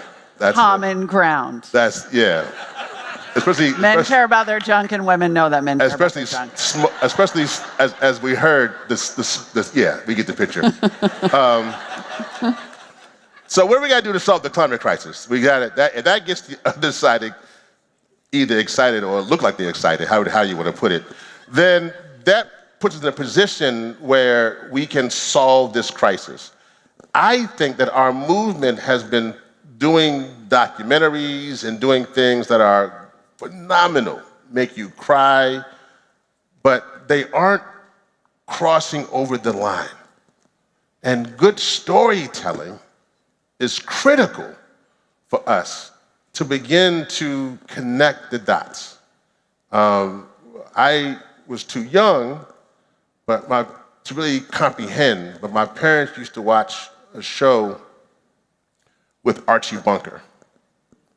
And I didn't quite get it, because I was like, but later on, as I would watch the reruns or watch that show later on, I watched how it would connect the dots and allow for communities who weren't together to be together.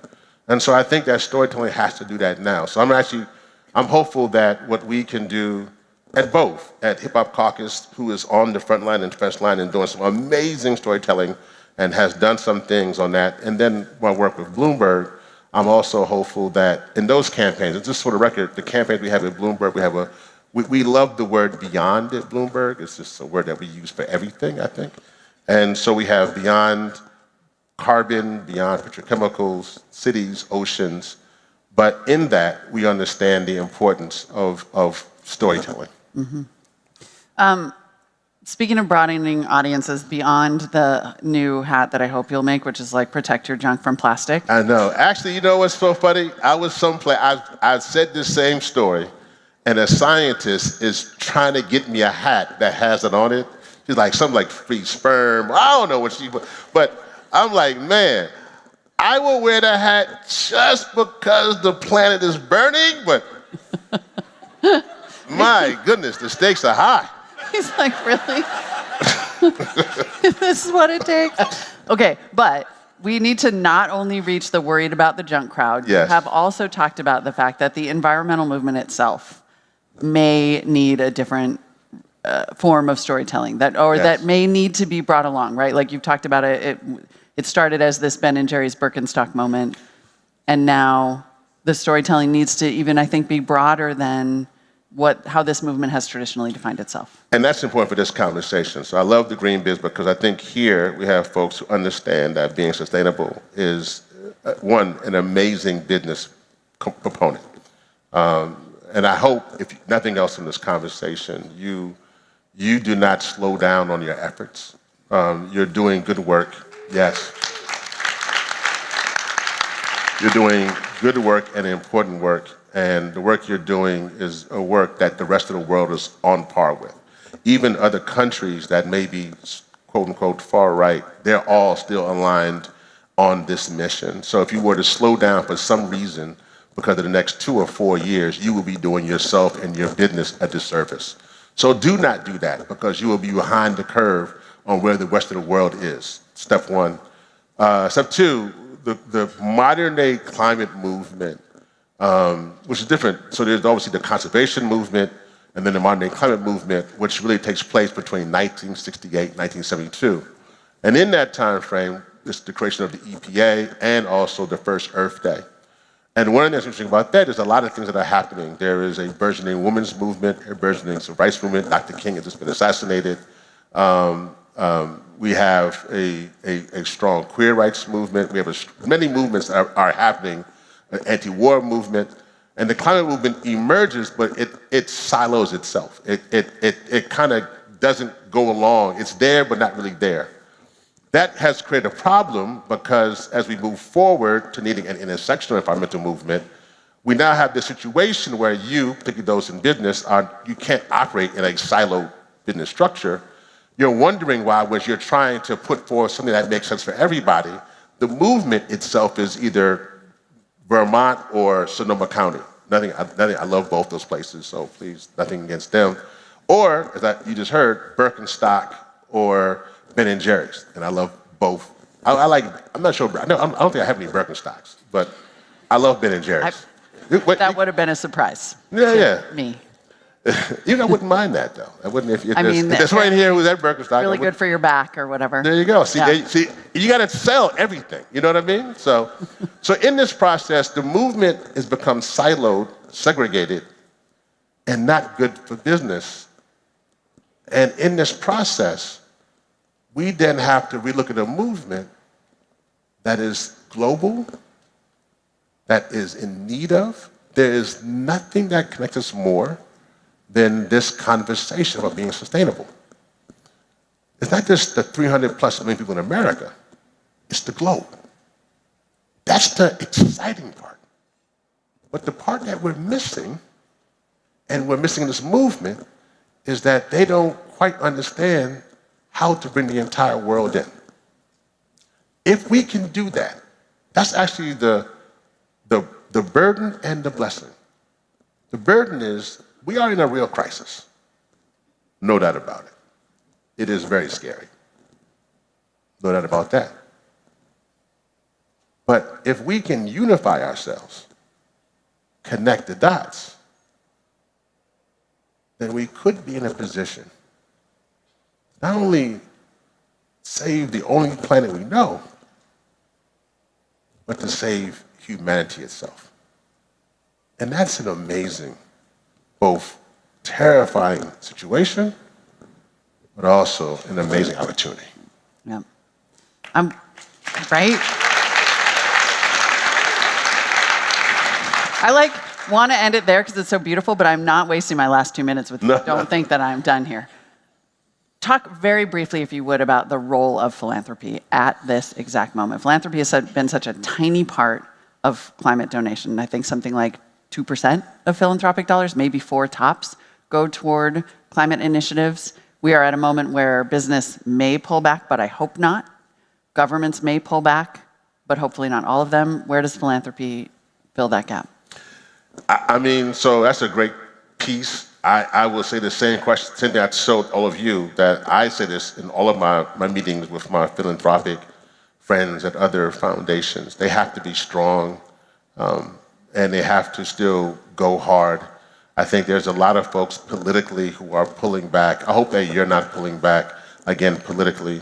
And I think that in the philanthropic world, we need to do better. I will say this. Out of 12 foundations that gave out $1.3 billion, only 1.3% of that went to environmental justice, women-led organizations. And a lot of that is not going into venture and GreenBiz. So we have to do a better job of investing in those things so we can spur. I would say that there's something that we have at Bloomberg called Earthshot. Please check it out.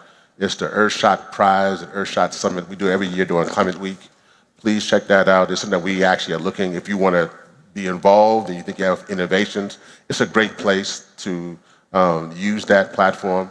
And I'll say this, and I guess one of my final things is that it's important to invest in groups that are on the ground in all these communities. And Hip Hop Caucus, I'm telling you, it's turned 20 years last year, and it's one of the most amazing groups that you can work with. And if you want to work with urban communities on the ground, Hip Hop Caucus is your organization to work with. Rare your wood, everybody. Doing the work, not going to stop. Thank you. Thank you.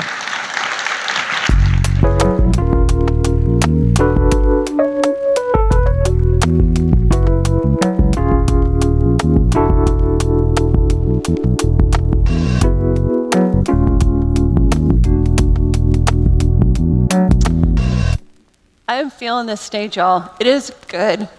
I just want to take a quick moment to thank our sponsors. The sponsors are what make this event come together. A special thank you to our foundational partner, Microsoft, our foundational sponsor, Microsoft.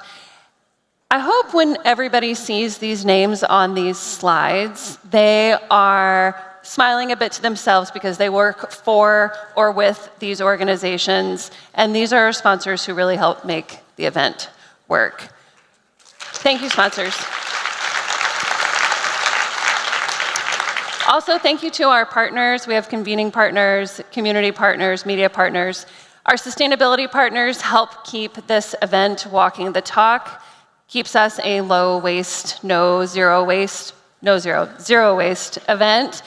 Replenish is one of those partners.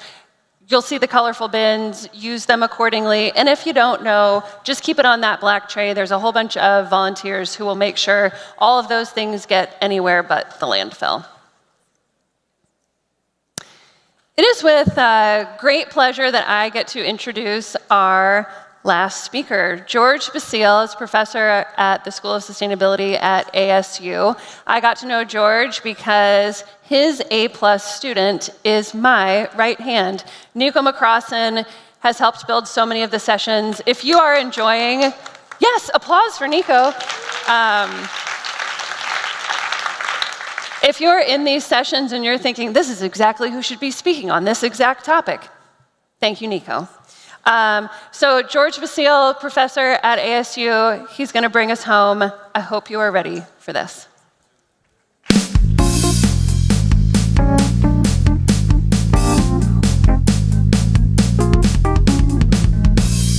Hello, everybody.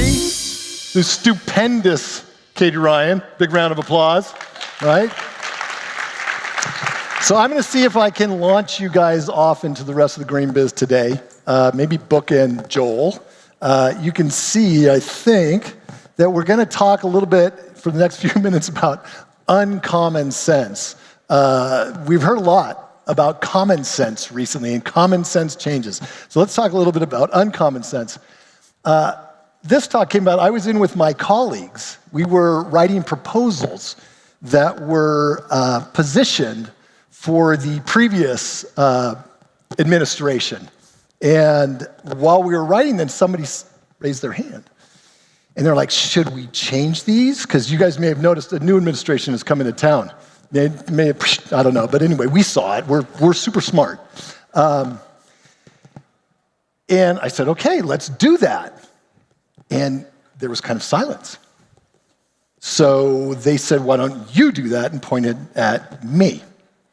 So, all right, big changes. Thought, okay, where do you start, right? Where do you start? Well, exactly where you would think you would start, wave-particle duality. So we're going to do a little bit of math, just hang in there with me, it's going to be great. No, but kind of, okay? My early background is in physics. And in physics, by the time you've gone for 12 months in physics, they've broken your mind at least 4 times. Literally, like broken your brain, right? They teach you that bowling balls and ping pong balls fall at the same rate. That's impossible, right? They teach you that if you take a wheel and you put it on a string and you spin it, it'll stand straight up. Anti-gravity machine. That's impossible, right? Einstein comes along and says the speed of light is constant, right? Which means if I'm traveling close to the speed of light, and I shine a flashlight at you at the speed of light, it doesn't come to you at twice the speed of light, it comes to you at the speed of light. That's impossible. Time and space has to break, twins can go out to other planets and come back different ages. It's impossible. And then there's wave-particle duality and quantum mechanics, which gave us all this stuff, okay? So by the time you're a year into physics, and remember, you came in a arrogant, thought you were really smart superstar, right? You've literally had to transform your mind to change it, okay? And you find out that the world is much bigger than you thought. You find out that your common sense is all wrong. You now have uncommon sense, and quite frankly, you're a little bit strange, right? Honestly, right? Like you guys are like, we got it. So what's that have to do with sustainability? And why do we have this sort of immune response that's going on right now?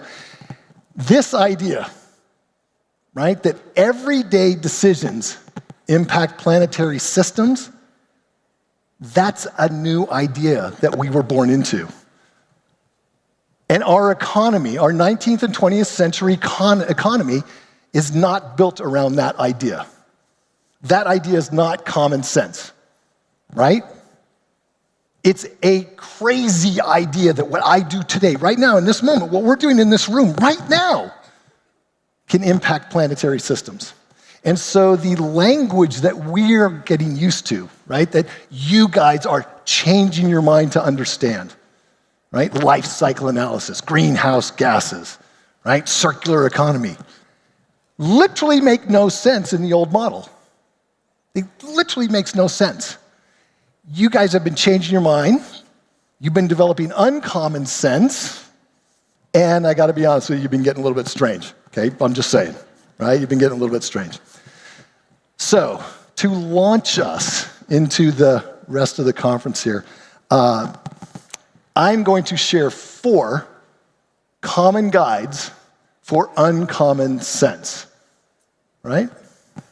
Let's see if it works. The first one is alignment.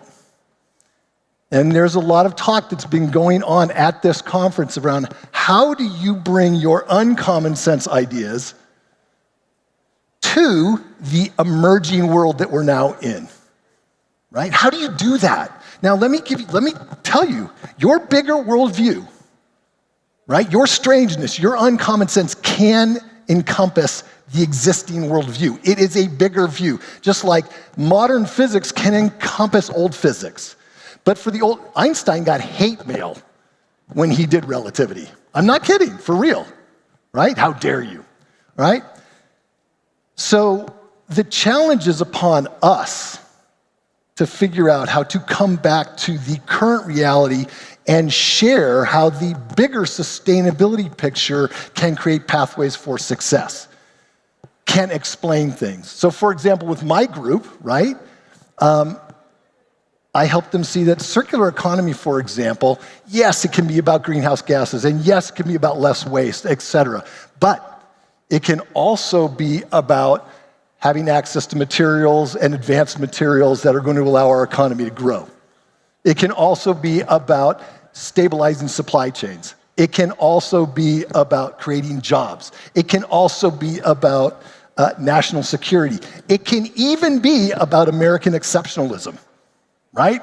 The American national circularity economy, et cetera, right? Now, you can't always bring it back and make it make sense. There's gonna be times when you gotta dig your heels in. Those are the toughest times in our careers. Those are the times when we're gonna have to fight. I don't have any simple words there. They're tough, okay? Number two, while alignment is often about retrofitting, innovation is about looking to the future. Your uncommon sense, your bigger worldview, your strangeness is correct. Be confident about it, okay? Now is not the time to be unconfident. Is that a word? Unconfident, inconfident, non-confident? I don't know, right? The innovation opportunity, just like with all the new physics, everything you guys have in here, LED lights, satellites, telecommunications, network, the stuff I'm holding in my hands, all from new physics, all not dreamed about. Sustainability is the same way. New business models, new technology, new energy systems, new ways to think and communicate, right? New ways to engage. We've heard so much of that today. If you could imagine if you could take what's on the stage and wave your magic wand and get it out there, right? So as you're going through the conference, look and listen for the innovation that's happening, just like you were looking and listening for, how do I work with today? Third, invest in yourself.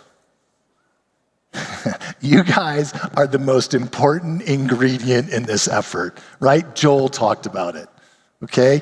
You guys, look around at you, network like mad, get to know each other. Kathleen Talbot was one of our graduates, and she has taken what we taught and done things I would never imagine, right? Magic happens. Let me just say, so there are very few of us who know how a cell phone works. But we all know how to work a cell phone. You guys are in that same bucket. You're the people figuring out how sustainability works and bringing it to your businesses so the businesses can be run sustainably. The good thing about that is you don't have to convince everybody and get everybody as knowledgeable as you about sustainability. The tough thing about that is you guys are the sustainability engineers. It's a heavy lift, it's hard work. Okay? So invest in yourselves. I can say in my career, you guys, if I made one good decision, it was taking the time to go back and help to build education programs for sustainability. You guys, I have seen you guys go and do the just magical stuff. Okay? Number 4, last one. And this is a whole, H-O-L-E. And you could say also could be the whole, W-H-O-L-E, of sustainability. And we just heard this up on stage. The importance of developing and delivering banking and investing trust. Okay? I have never personally been part of a strategic sustainability effort in a business that actively does that. It's just missing. And yet, our research shows that trust is literally the key ingredient. It's more important than knowledge. Without it, you can't do anything, right? So, I keep pointing at the screen that is here. Like the old academic in me, oh, that's on my whiteboard. I want to do some chalk, you know, right? So this is Lao Tzu, right? Mistrust begets mistrust, trust begets accomplishment. Here is a simple flipping of it, right? From the less known Tzu Lao, right? Accomplishment begets trust, and trust begets trust. So, keep doing what you're doing, right? Deliver on your promises. So let me just say, in quick closing here, as you go through the rest of the conference, right? Seek the alignment. Look for people who are good at that. Look for those opportunities to innovate. Stretch yourself in terms of investing in yourself, and find the things that will bring that you trust and will bring trust to you through action that you deliver on. And with that, I'm done. Thanks, everybody.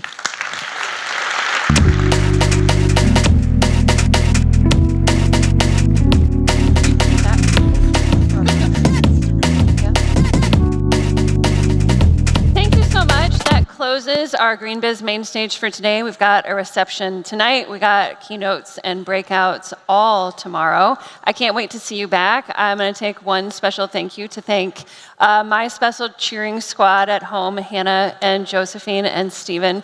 You're with me the whole time. So thank you again. I can't wait to see you out there. Have a great time.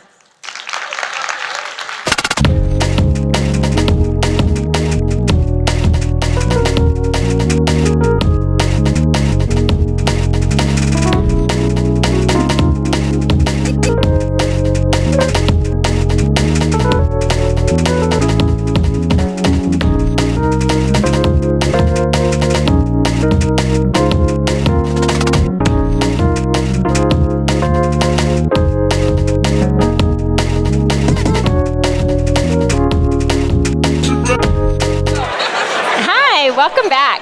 If you're just joining us, we're here at GreenBiz 25, and I'm Margaret Morales. I direct the carbon program here at Trellis Group, and I'm with my colleague Jake Mitchell, who leads our climate tech program.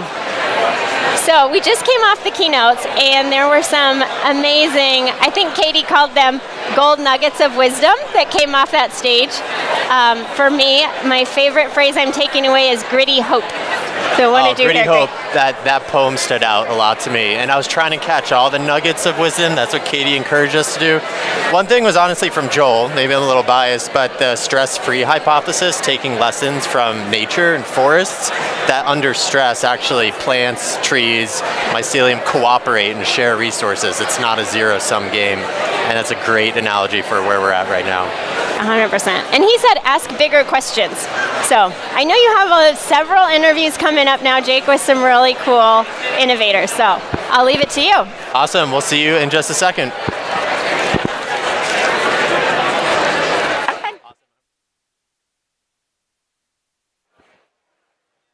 It intrigues us, motivates us, and is our most precious ingredient.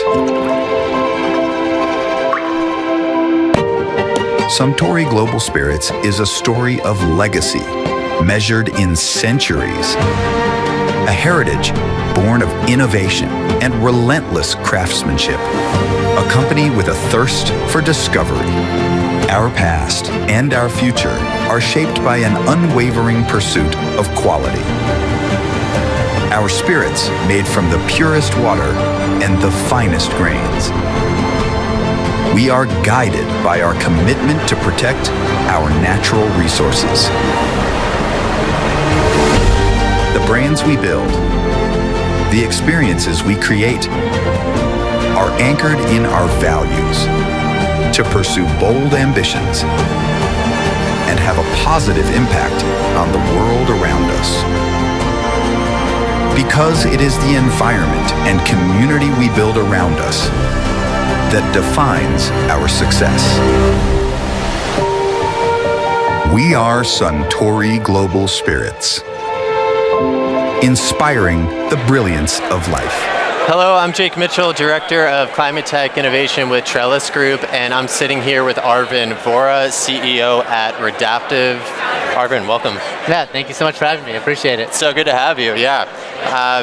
let's get into just an overview of what Redaptive is. I know it's an energy as a service company, so just tell us a bit what the company does and how it helps your clients hit their sustainability goals. Yeah, absolutely. So just like imagine you're a global head of real estate, you have hundreds of facilities, and to actually decarbonize them economically at scale is a pretty gargantuan task. Yeah. Right? It requires the capital budgeting, it requires the resources in terms of the contractor base that can actually do those projects. It requires data to actually measure and verify the outcome so you can truly see what you're saving from both the carbon and a cash flow standpoint. Right. And so we've put all that together into one big offering, which is an end-to-end one-stop shop for Fortune 500 companies that they can tap into and say, here's the funding for all the upgrades that you need at a cost-effective cost of capital. Here's who can get the job done for you, and here's the data that shows exactly what the outcome is for you as a client. So it helps them decarbonize at scale. Right. That's powerful because it's a one-stop shop, so you're working with both hardware as well as software to actually measure and analyze the data, savings, cost efficiency. That's exactly right, yeah. And so we have electric, water, gas metering in-house that continuously shows, folks, here's what you would have been consuming, and here's what you're consuming now in a very simple way, right? So they see the actual cost reduction, which, as you know, it's difficult to find sometimes because you have a big utility bill that has everything commingled in it. Right, it's hard to read that even. So, well, let's move on. I know that to make this work, you need an impressive ecosystem of partnerships, which you do have with companies like PwC, Trio Energy. So when partnering, what are the key factors that you consider and what drives the success of partnerships? Yeah, it's a really good point. And the ecosystem and partnerships are really the backbone of how this is going to work, right? Like at scale, if we need to accomplish this as a society, as a set of companies to drive this type of sustainability outcome, we all need to come together. And so this entire ecosystem is, particularly even here at GreenBiz, right? It's all about 1 + 1 = 3. And every single company has their specialization, their skill set. And what clients are looking for is a solution that is seamless and stitched together that actually drives the outcome, right? Because most clients have a core business of doing something else, right? Making pharmaceutical drugs, manufacturing something, patient experience. And because they have something else to focus on as their primary objective as a company, it's on us to provide something that's seamless through this ecosystem to drive that outcome, right? So that's the mantra at Redaptive. We're marketplace friendly. We want to work with everyone in terms of driving this outcome and giving folks tools to get more done faster. Absolutely. And it reminds me of something, I think it was Tulane on the main stage, said that no one brand or company is going to solve the climate crisis, right? It takes an ecosystem. The 1 + 1 = 3 is essential. That's 100% right? As I tell the team internally, as we describe it, there's going to be multiple superhero companies that need to come together to actually take it down, right? Absolutely. Like the Avengers didn't work together by themselves to take down Thanos. You needed all of them to take it, right? And all of us have unique skill sets that apply to driving that outcome. Absolutely. So you're leading a breakout conversation today, later today actually, called The Power of Partnerships. So what insights do you hope attendees will walk away from that session? That the traditional mindset of own your customer and account control and things like that that are pretty pervasive in our industry, we're revolutionizing that, right, into this Avengers mindset, if you will, of like 1 + 1 = 3, and that's the experience that we're going to talk about with our partnerships, and we brought all of them together, right? To your point, is CBRE, PwC, Trio Energy. We have a few clients that are going to be joining us in Apollo and Microsoft, and that's what we'll talk about, is how do you bring all of this together to have that experience, which is a completely different way of walking for us as an industry. So then the clients don't have the burden of stitching together all these solutions to drive their outcome. Right. We stitch it together as an ecosystem and provide them the outcomes that they're looking for. That's huge value. And we're almost out of time, but since we use the Avengers analogy a lot, who do you resonate with most? Which character of the Avengers? Well, I mean, personally, I'm a big fan of Hulk, right? Because it's like, you know, like cutting through it and getting to the point and driving the outcome, but breaking things and driving an outcome. Yeah, exactly. Because we're disruptive. So love it. Yeah. Well, thank you, Arvin, for sharing your insights today. You just heard from Arvin, from CEO of Redaptive. Stay tuned. We'll be back with more interviews soon. Yeah, appreciate having me. Thank you. Thank you. Awesome. We are the future. Hear us. It's our tomorrow. Thanks, man. That was awesome. Thank you. Yeah, that was fun. I didn't expect to go to I know, I'm sorry, but we went there. We might as well ride the wave, yeah. For nature, the planet, and for us. Be confident. Do not allow the future to shape you. Shape it, and shape it for the better. If not for yourselves, for us.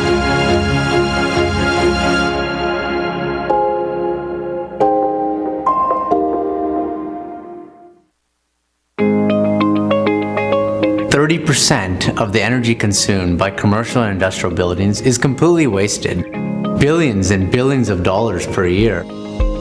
Reducing carbon footprints is a critical issue for these companies to address when climate change is more of a reality now than ever. But these companies lack the financial resources, human capital, and the data to identify these opportunities and implement them in scale across their real estate footprint.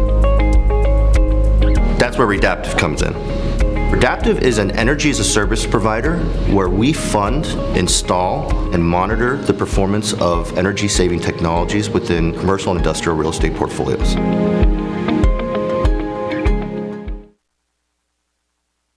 Trellis Group. Today I'm joined by Van Riker, engagement lead with Microsoft. Super excited for this conversation, Van. Thanks for being here today. Thanks for having me. Absolutely.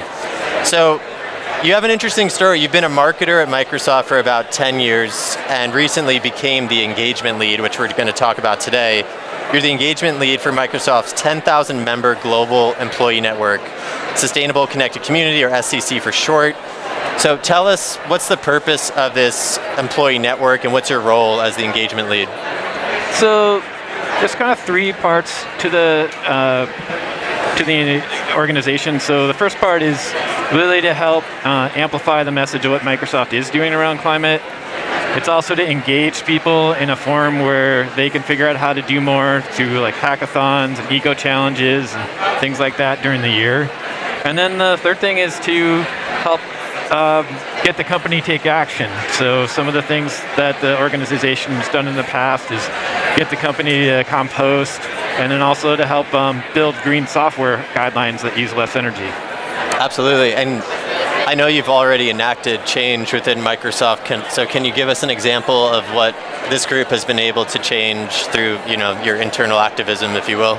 So one of the things that we've been working on is the Escape the Chamber campaign. So we've been getting employees to sign a petition to leave the U.S. Chamber of Commerce because they have been misaligned with Microsoft, especially litigating against sustainable policies that Microsoft had supported.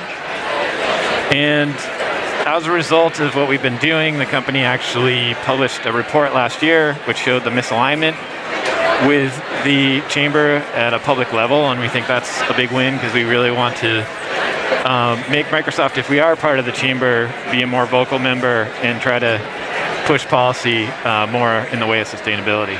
That's great. Well, congrats on all that you've already been able to do through this. Thank you. What are some of the biggest challenges you've come across, like in mobilizing employees to go after this common goal or this campaign? I think part of it is time zones, actually. So we're trying to work to try to make different things because we have members from all across the world. I also think, especially with a lot of kind of doom and gloom going on at the moment, that keeping people engaged and feeling like they can make a difference is important. So one of the things I started as the engagement lead is in our monthly calls, we have a 5-minute focus on one particular person from the company called Strength and Inspiration. And we're having people talk about their stories and what they're doing to make change and hopefully bring inspiration to other people. And sometimes those projects are, mature. Sometimes those projects are going to be things that they're looking for other resources. So last month we kicked it off. We had someone talk about a forestry project they're trying to do in Vietnam and when they were talking about it, we had someone from our EMEA chapter, and we had someone from South America say, hey, I'm working on that too, let's combine forces. So it gives people a sensibility that they can do things and connect people, and I think that's really important at this time. Absolutely, absolutely. And I'm sure a lot of people watching, obviously people in this GreenBiz ecosystem are passionate change makers, but I'm sure people watching are thinking to themselves, how can I get more involved in my own organization? How can I enact change or lead an employee group? So what would be your advice to just kind of getting started? So I think there's a few models out there. Anyone is, feel free to reach out to me, Van Riker on LinkedIn. I've actually know from some forums that we've had with other employee groups that we've gotten some other employee groups started up recently, and I've had people ask me for advice. But the main thing is, you are an employee, you should be important, your voice matters, and I think trying to figure out how to be respectful and learn how to use your voice in a productive way and make the company be responsible and think about the future is really important. And additionally, if we don't do these things and climate change keeps happening, we're going to have a long-term problem with our company's productivity, which is important to the whole business. Absolutely. Well, thank you for the work that you do and imparting advice. I hope people will take it and run and definitely reach out to Van. I know you're a very collaborative person, so don't be shy there. You just heard from Van Riker, engagement lead at Microsoft. Thanks for joining us. There's more interviews to come.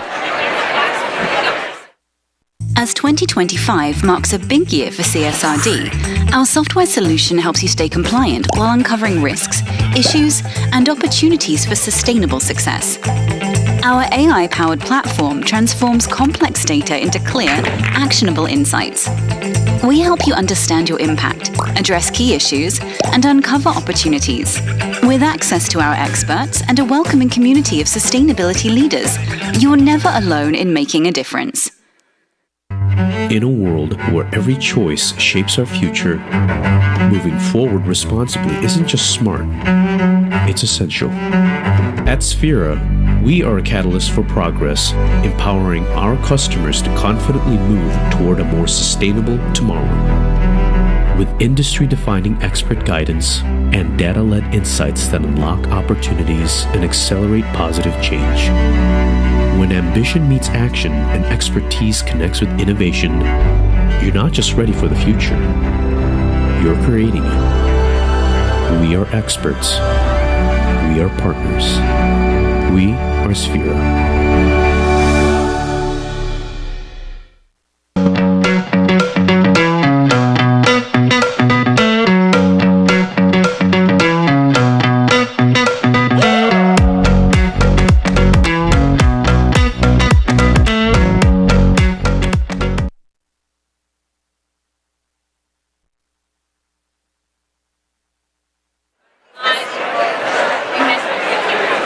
Okay. Hi there, I'm Jake Mitchell, Director of Climate Tech Innovation with Trellis Group. I'm here with Francesca Drellin from WWF, also an emerging leader here at GreenBiz. Francesca, thanks for joining us today. Yeah, I'm super excited to be here. Thanks for having me. Yeah, and congratulations on being an emerging leader. It's Thank a big you so deal. Much. Really appreciative. Yeah, for those who are unaware, can you just share a little bit about what it means to be an emerging leader? Yeah, so Emerging Leader Program, it's a really awesome program that Trellis Group puts on for every Trellis Group conference, specifically awarding rising BIPOC, corporate sustainability professionals, to have access to the full conference, as well as networking opportunities and leadership engagements and speaking engagements like this one. So I'm super grateful to be an emerging leader for GreenBiz this year. We're super happy to have you. It's an amazing cohort. You can check it out online, actually, the emerging leader cohort this year.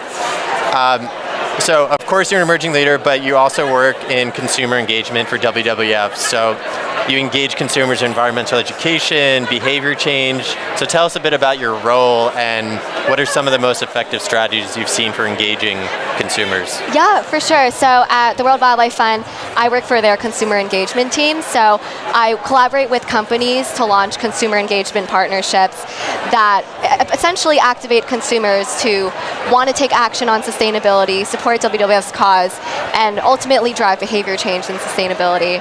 And I think some really successful strategies that I've seen are really empowering consumers. I think in this current time, it's easy for consumers to feel disempowered and feel like the onus should be on companies to take action on sustainability.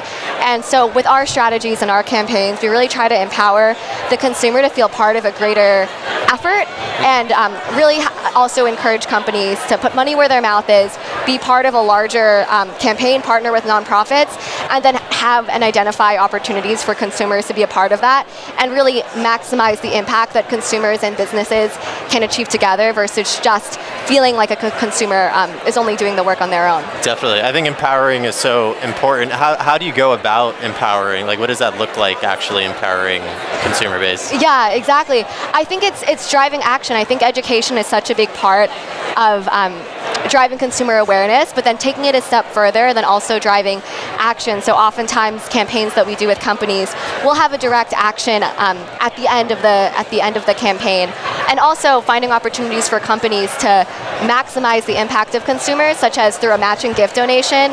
So it really feels like one individual action that a consumer can take is part of a larger impact and larger effect. I love it. You're leading the consumer down a path through education. It's like, this is what you can do now. Here's how to do it. Exactly. Let's switch gears. Later this week, maybe it's tomorrow, you're hosting a roundtable? Is it tomorrow? Okay, tomorrow. Yeah. So you're hosting a roundtable discussion on how companies can effectively engage Gen Z. Yeah. So tell us a bit about the roundtable discussion and why is it important to engage Gen Z? Why should leaders be thinking about this? For sure. I think with Gen Z, and I'm Gen Z myself, so speaking on behalf of my generation, I think that Gen Z is unique in the sense that sustainability is quite mainstream for us. In fact, there's a statistic that came out that 3 out of 4 Gen Z value sustainability over brand name when making purchasing decisions. And so I think as Gen Z grows in purchasing power and we ultimately drive a lot of economic choices, I think we see a lot of companies wanting to reach Gen Z audiences. And it's really crucial to know that a lot of Gen Z really value sustainability in their decisions. So it's really key to think about how can companies leverage the resources that they have to market and to engage their Gen Z audiences and also tie in those sustainability themes, because I think that's a huge key in unlocking the Gen Z consumer base and Absolutely. Making your strategy long-term sustainable. Right, which is already a significant consumer base and of course growing every exactly. year that passes. What are some trends you're seeing in this space and where do you hope to see the space grow into in the next 10 years? Yeah, good questions. So some trends I'm seeing which I'm loving is sustainability opportunities in mainstream culture. So like when I turn on the Grammys, it's cool. I've seen a couple of sustainability-focused ads. I love to see that intersection of entertainment and culture with sustainability. So what are some spaces and opportunities where you have a lot of eyes on media, and how do you infiltrate that with sustainability messaging? I think it's super exciting to see. And I think by partnering with films, celebrities, activists, you kind of really reach that mainstream audience, as well as partnering with companies that oftentimes are already looking for that mainstream messaging, and how do you put sustainability at the forefront of that. And in the next 10 years, I'd love to see more intersectionality in this space. I think there are a lot of really other important social activist causes that companies support, and I would love to see more combination with racial justice, women's rights, sustainability, because I think they're all very connected and all part of one larger, greater cause. Absolutely. More collaboration, more storytelling, more education. Exactly. Well, thank you so much for sharing your insights. Thank you so much, Jake. You just heard from Francesca Idral, an associate specialist at WWF. Thank you for tuning in. Margaret Morales, my colleague, is going to take over for a couple more interviews, so don't go anywhere. We'll be right back. Thanks, everyone. Our mission is to modernize and decarbonize old, outdated buildings. We've developed a way so all the ducts, the pipes, the wiring is all integrated into a new facade. For any tenant who can actually have that type of renovation with minimal intervention inside the apartment, it's huge. When somebody sees that you got support from Wells Fargo, it brings a lot of validation that's of huge value to the company to see this big investment that just got made in your community. It can be a symbol of hope and optimism.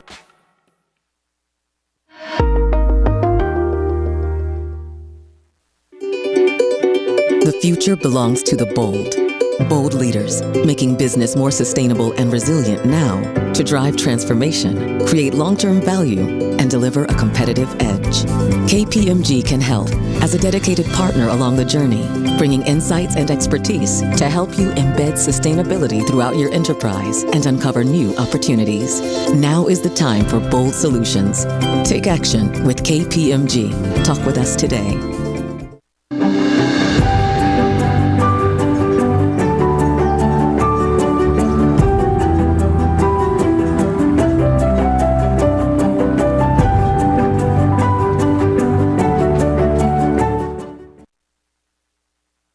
Here at Trellis Group, and we're live at GreenBiz 25. I'm here joined with Allison Anderson Book, who's the Chief Sustainability Officer at Baker Hughes. Thank you for coming today. Thanks for hosting. I like this live format. Yeah, this is fun. So Baker Hughes is an energy technology company. Can you tell me more about what that means and what solutions you offer customers? You know, we're a company that is pretty old. We've been many things over the years, but we've always been affiliated with the energy sector. We make technology that helps produce energy. It also helps to power parts of the world, different parts of the energy ecosystem. We also have non-destructive testing, which is my favorite, that people forget that we have. So if you have an object that you want to look inside and not cut it up to see if it's working, we sell that kind of equipment too.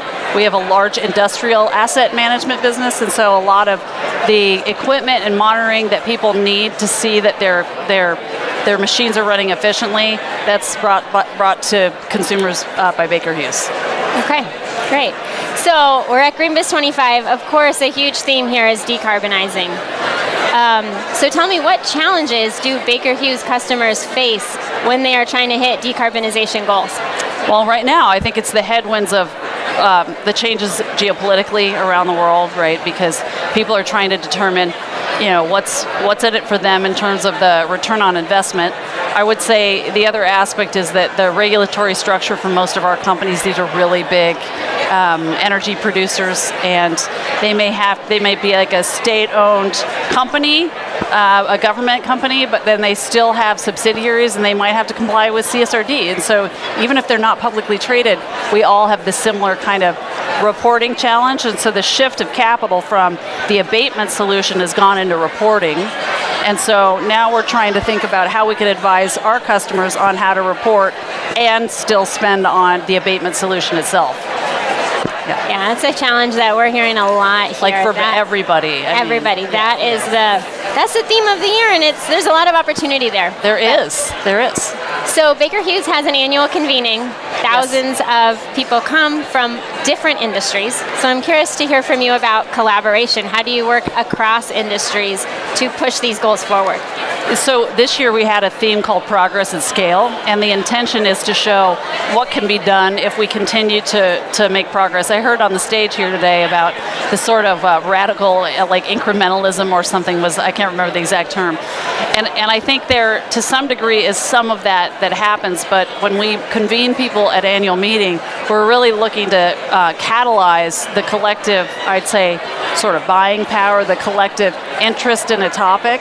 And right now it's having sustainable energy development. And so the way we're looking at it is, how do we, through our partnerships, provide value for communities and the world writ large? I mean, one of the things that we did this year was we launched sustainability advisory services through one of our advisory, it's called Gaffney Klein Energy Advisory.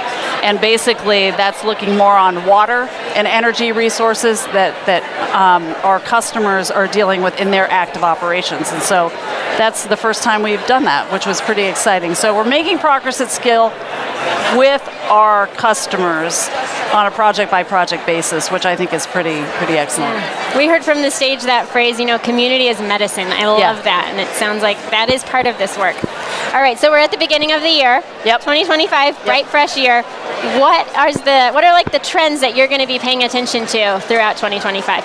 We'll continue to be very realistic about the fact that the world's in different places depending on where you're at geographically. It's important to focus on holding the course. That's something that we actually talked about at our annual meeting, that if you want to make progress at scale towards anything, you actually have to make a strategic choice, place your bets, and go full steam ahead. When we think about that commitment to sustainability, it's good for business, period. Okay? Like, we save money in our abatement journey by making smarter choices that are efficient. We've been able to save money.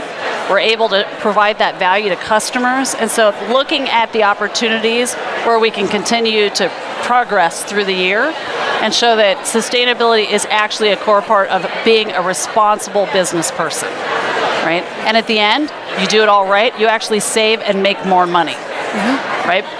We kind of get a little hung up on what things are going to cost more. Is this going to add to the top of the pile?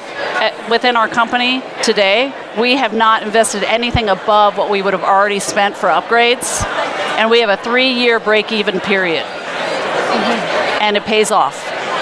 And so that's what I'll be looking at. That's really impressive. All right, what did you say?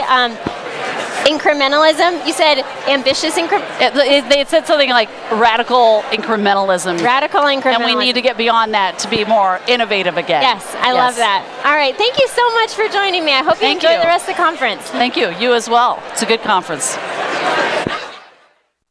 Intelligent Spaces Group is reimagining the built environment and everything it's capable of. We're designing a future where technology-enhanced spaces empower people to achieve more than we ever thought possible, everywhere we live, work, and play.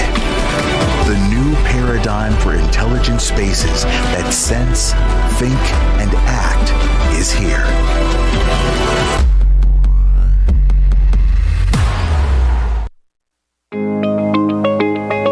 30% of the energy consumed by commercial and industrial buildings is completely wasted. Billions and billions of dollars per year. Reducing carbon footprints is a critical issue for these companies to address when climate change is more of a reality now than ever. But these companies lack the financial resources, human capital, and the data to identify these opportunities and implement them in scale across their real estate footprint. That's where Redaptive comes in. Redaptive is an energy-as-a-service provider where we fund, install, and monitor the performance of energy-saving technologies within commercial and industrial real estate portfolios. Hi, I'm Margaret Morales. I direct the carbon program here at Trellis Group, and we are live at GreenBiz 25. I'm joined here by Simon, who is the co-founder of Integrity Next. Simon, welcome to GreenBiz 25. Thank you. It's good being here. All right, so Integrity Next is a supply chain platform, decarbonization platform. So tell me more about what does that mean? What data insights do you offer customers? Absolutely. So when we founded Integrity Next, basically, we wanted to build a network, and we were able to build the largest sustainability network in the world because we wanted to enable companies to access a huge amount of data on their suppliers' performance, on sustainability, environmental, and carbon aspects in a way. And that only works if you're really able to engage with the suppliers, make them take part in it, and give them also the benefit of having the advantages of a network. And that was the core of the idea. And what we do with that, with Integrity Next, is we'll give our customers across various industries, manufacturing, financial services, access to thousands, millions of companies where they can basically see how well do they perform in a sustainability perspective. Yeah, it's like a LinkedIn-style network where companies promote their sustainability performance. Yeah. All right, so it's like the social media network for for decarbonization. That was the trend at that time, honestly. Yeah. I mean, it was 2016, we said, if you really want to engage many organizations, it has to be that network kind of style approach. It was a little too progressive, I would say, in 2016, you know, because especially the medium-sized companies we built that for, you know, they at that time, they said, well, there's not so much pressure to do something in that area. So the big companies started with us because they said, we have 20,000, 40,000 suppliers and we need to understand more about them. But I would say the last 3-4 years have been quite significant also, that it trickled down into the medium-sized organizations where they also wanted to understand more on their suppliers. Yeah. Okay. So 2025, what are the biggest challenges that your customers are facing? Yeah, I would say we're in a little bit, I would say, regulatory challenging environment. Yeah. So we have on the one side, we have the regulatory framework that is still quite pushy and demanding in a sense of you have to comply with regulations, right? You have to do some of the checkbox exercises to be okay, yeah, from a business perspective. On the other side, the huge trend, and I think that is still something to continue, is that businesses understand that sustainability in supply chain also means, on the long run, to build a sustainable business, right?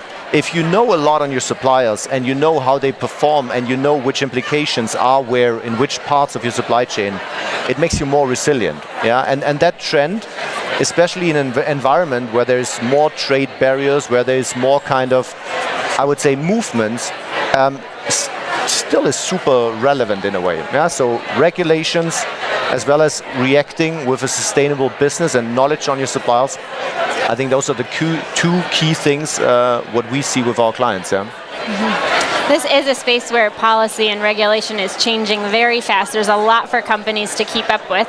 Yeah. So for the rest of this year, what are the trends or policies that you're going to be keeping your eye on?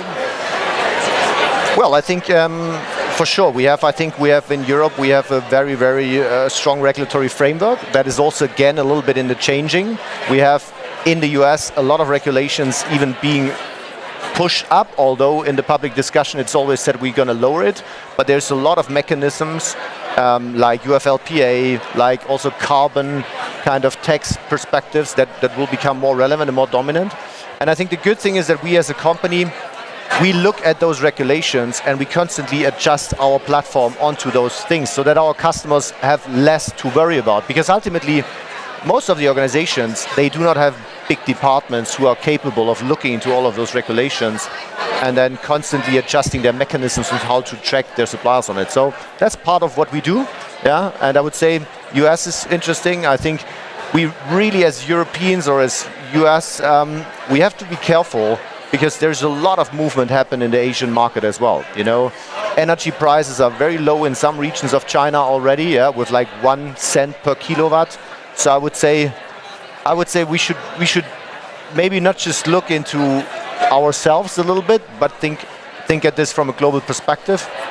And we try to support this heavily with a network in them, which are more than 2 million companies in more than 190 countries, you know. And we see it's a global phenomena, no matter what the European Union or the US Trump legislation has in mind. Yeah. Yeah, I'm so glad you brought that up. This is a global problem, global perspective, global solutions. Exactly. All right, Simon, Good. Thank you so much for joining me. Thank I'll you. see you at the conference. Thank you.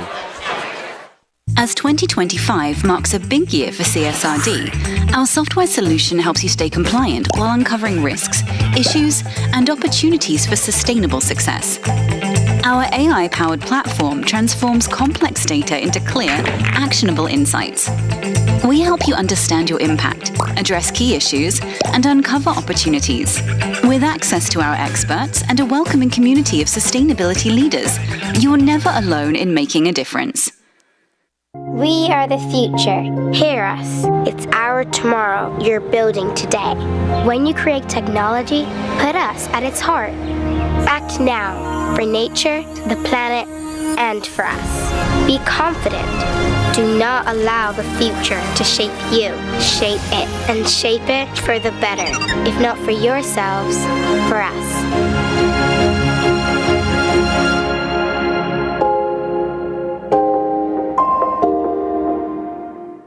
With evolving regulations, businesses need to focus on ESG now.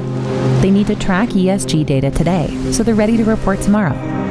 Meet Net Zero Cloud. Let's automate ESG reporting with trusted AI. Let's use real insight to save costs and mitigate risks. Let's empower employees to spend less time finding data and more time finding solutions. Let's lead with trust to create a better future for everyone. Hi, good afternoon. My name's Rob Brown, and I'm here to share with you some findings from our Triple Net Zero report. What we've done in the past is gone out to the market and especially focusing on the US market. And this year we actually went wider spread and went to the globe. I'd like to thank everyone that partook in the interview process. It's a lot of work, a lot of effort, and hopefully you can find some value in some of the findings that we have. Just for everyone's awareness, it is available to everyone to be able to access this report and really start diving into some of the detail. But as I mentioned, thank you ever so much for all the interviewees to give us this sort of information. What we want to do is address why the top performers are top performing and meeting their sustainability goals. Firstly, it's because they're creating a culture of urgency. We have a level of importance, just as after Christmas you get a little bit of Christmas pudding. You basically say, well, it's important I lose weight. The fact that you're not adding urgency to that means nothing's going to happen. So we find that in the corporate environment that you have to have a level of urgency to actually meet something. Secondly, the top performers are also bridging the gap. What this really means is they're communicating across all levels of their organization. I've walked around this event and spoken to many people, and it's the same discussion throughout. You can't just have it at the C-suite, you have to have it at the site level. Everyone has to be aligned, everyone has to be bought in. So it's much more about internal selling the concepts, the initiatives within the organization. And what we found with majority of the organizations is they're not trying to do it alone. They're bringing in expertise when it's required.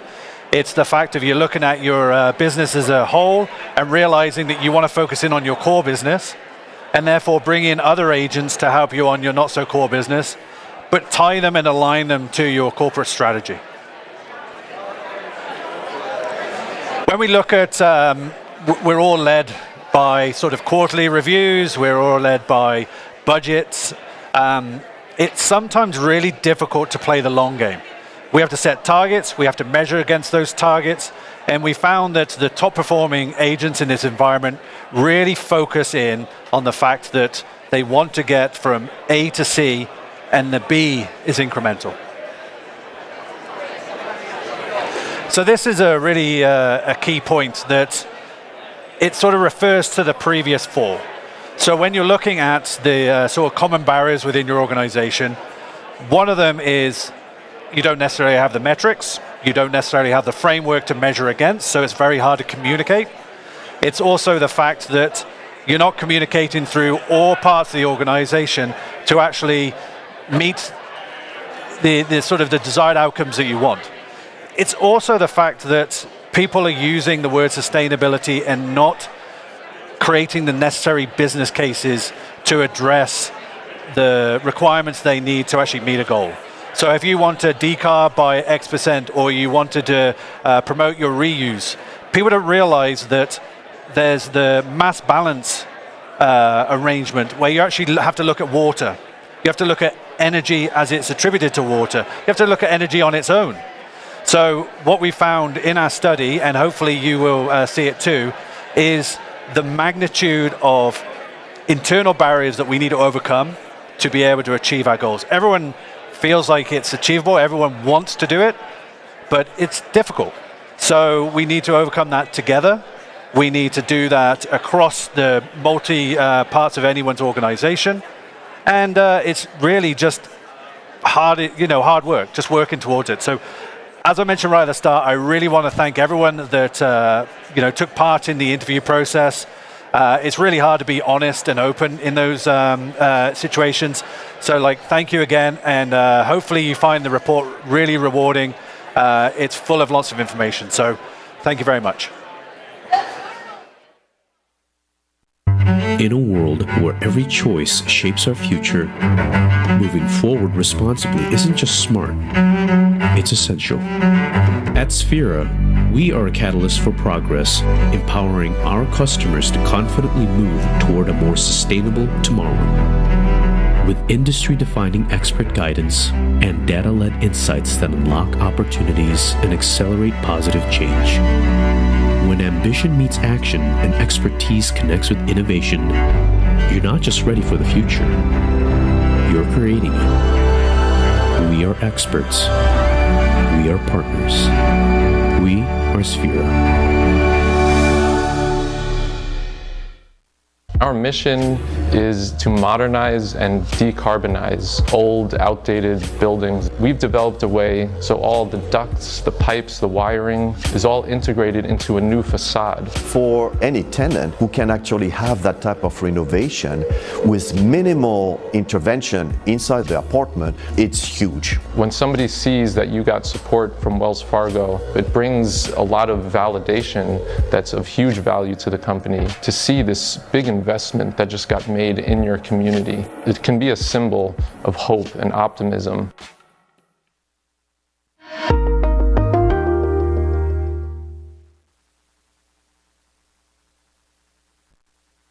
Live from GreenBiz 25.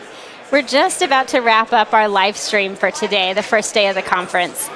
And I'm already looking forward to the live stream tomorrow. The theme is Rewired for Impact. And there's going to be some great voices on stage from Universal Music Group, L'Oreal, and also Stewart Goldsmith, who is a stand-up comedian for sustainability. And he can make you laugh just at yourself about anything. So I'm looking forward to hearing him on stage. So I hope you'll tune in for our live stream again tomorrow. And I hope to see you at GreenBiz in the future. Have a great afternoon.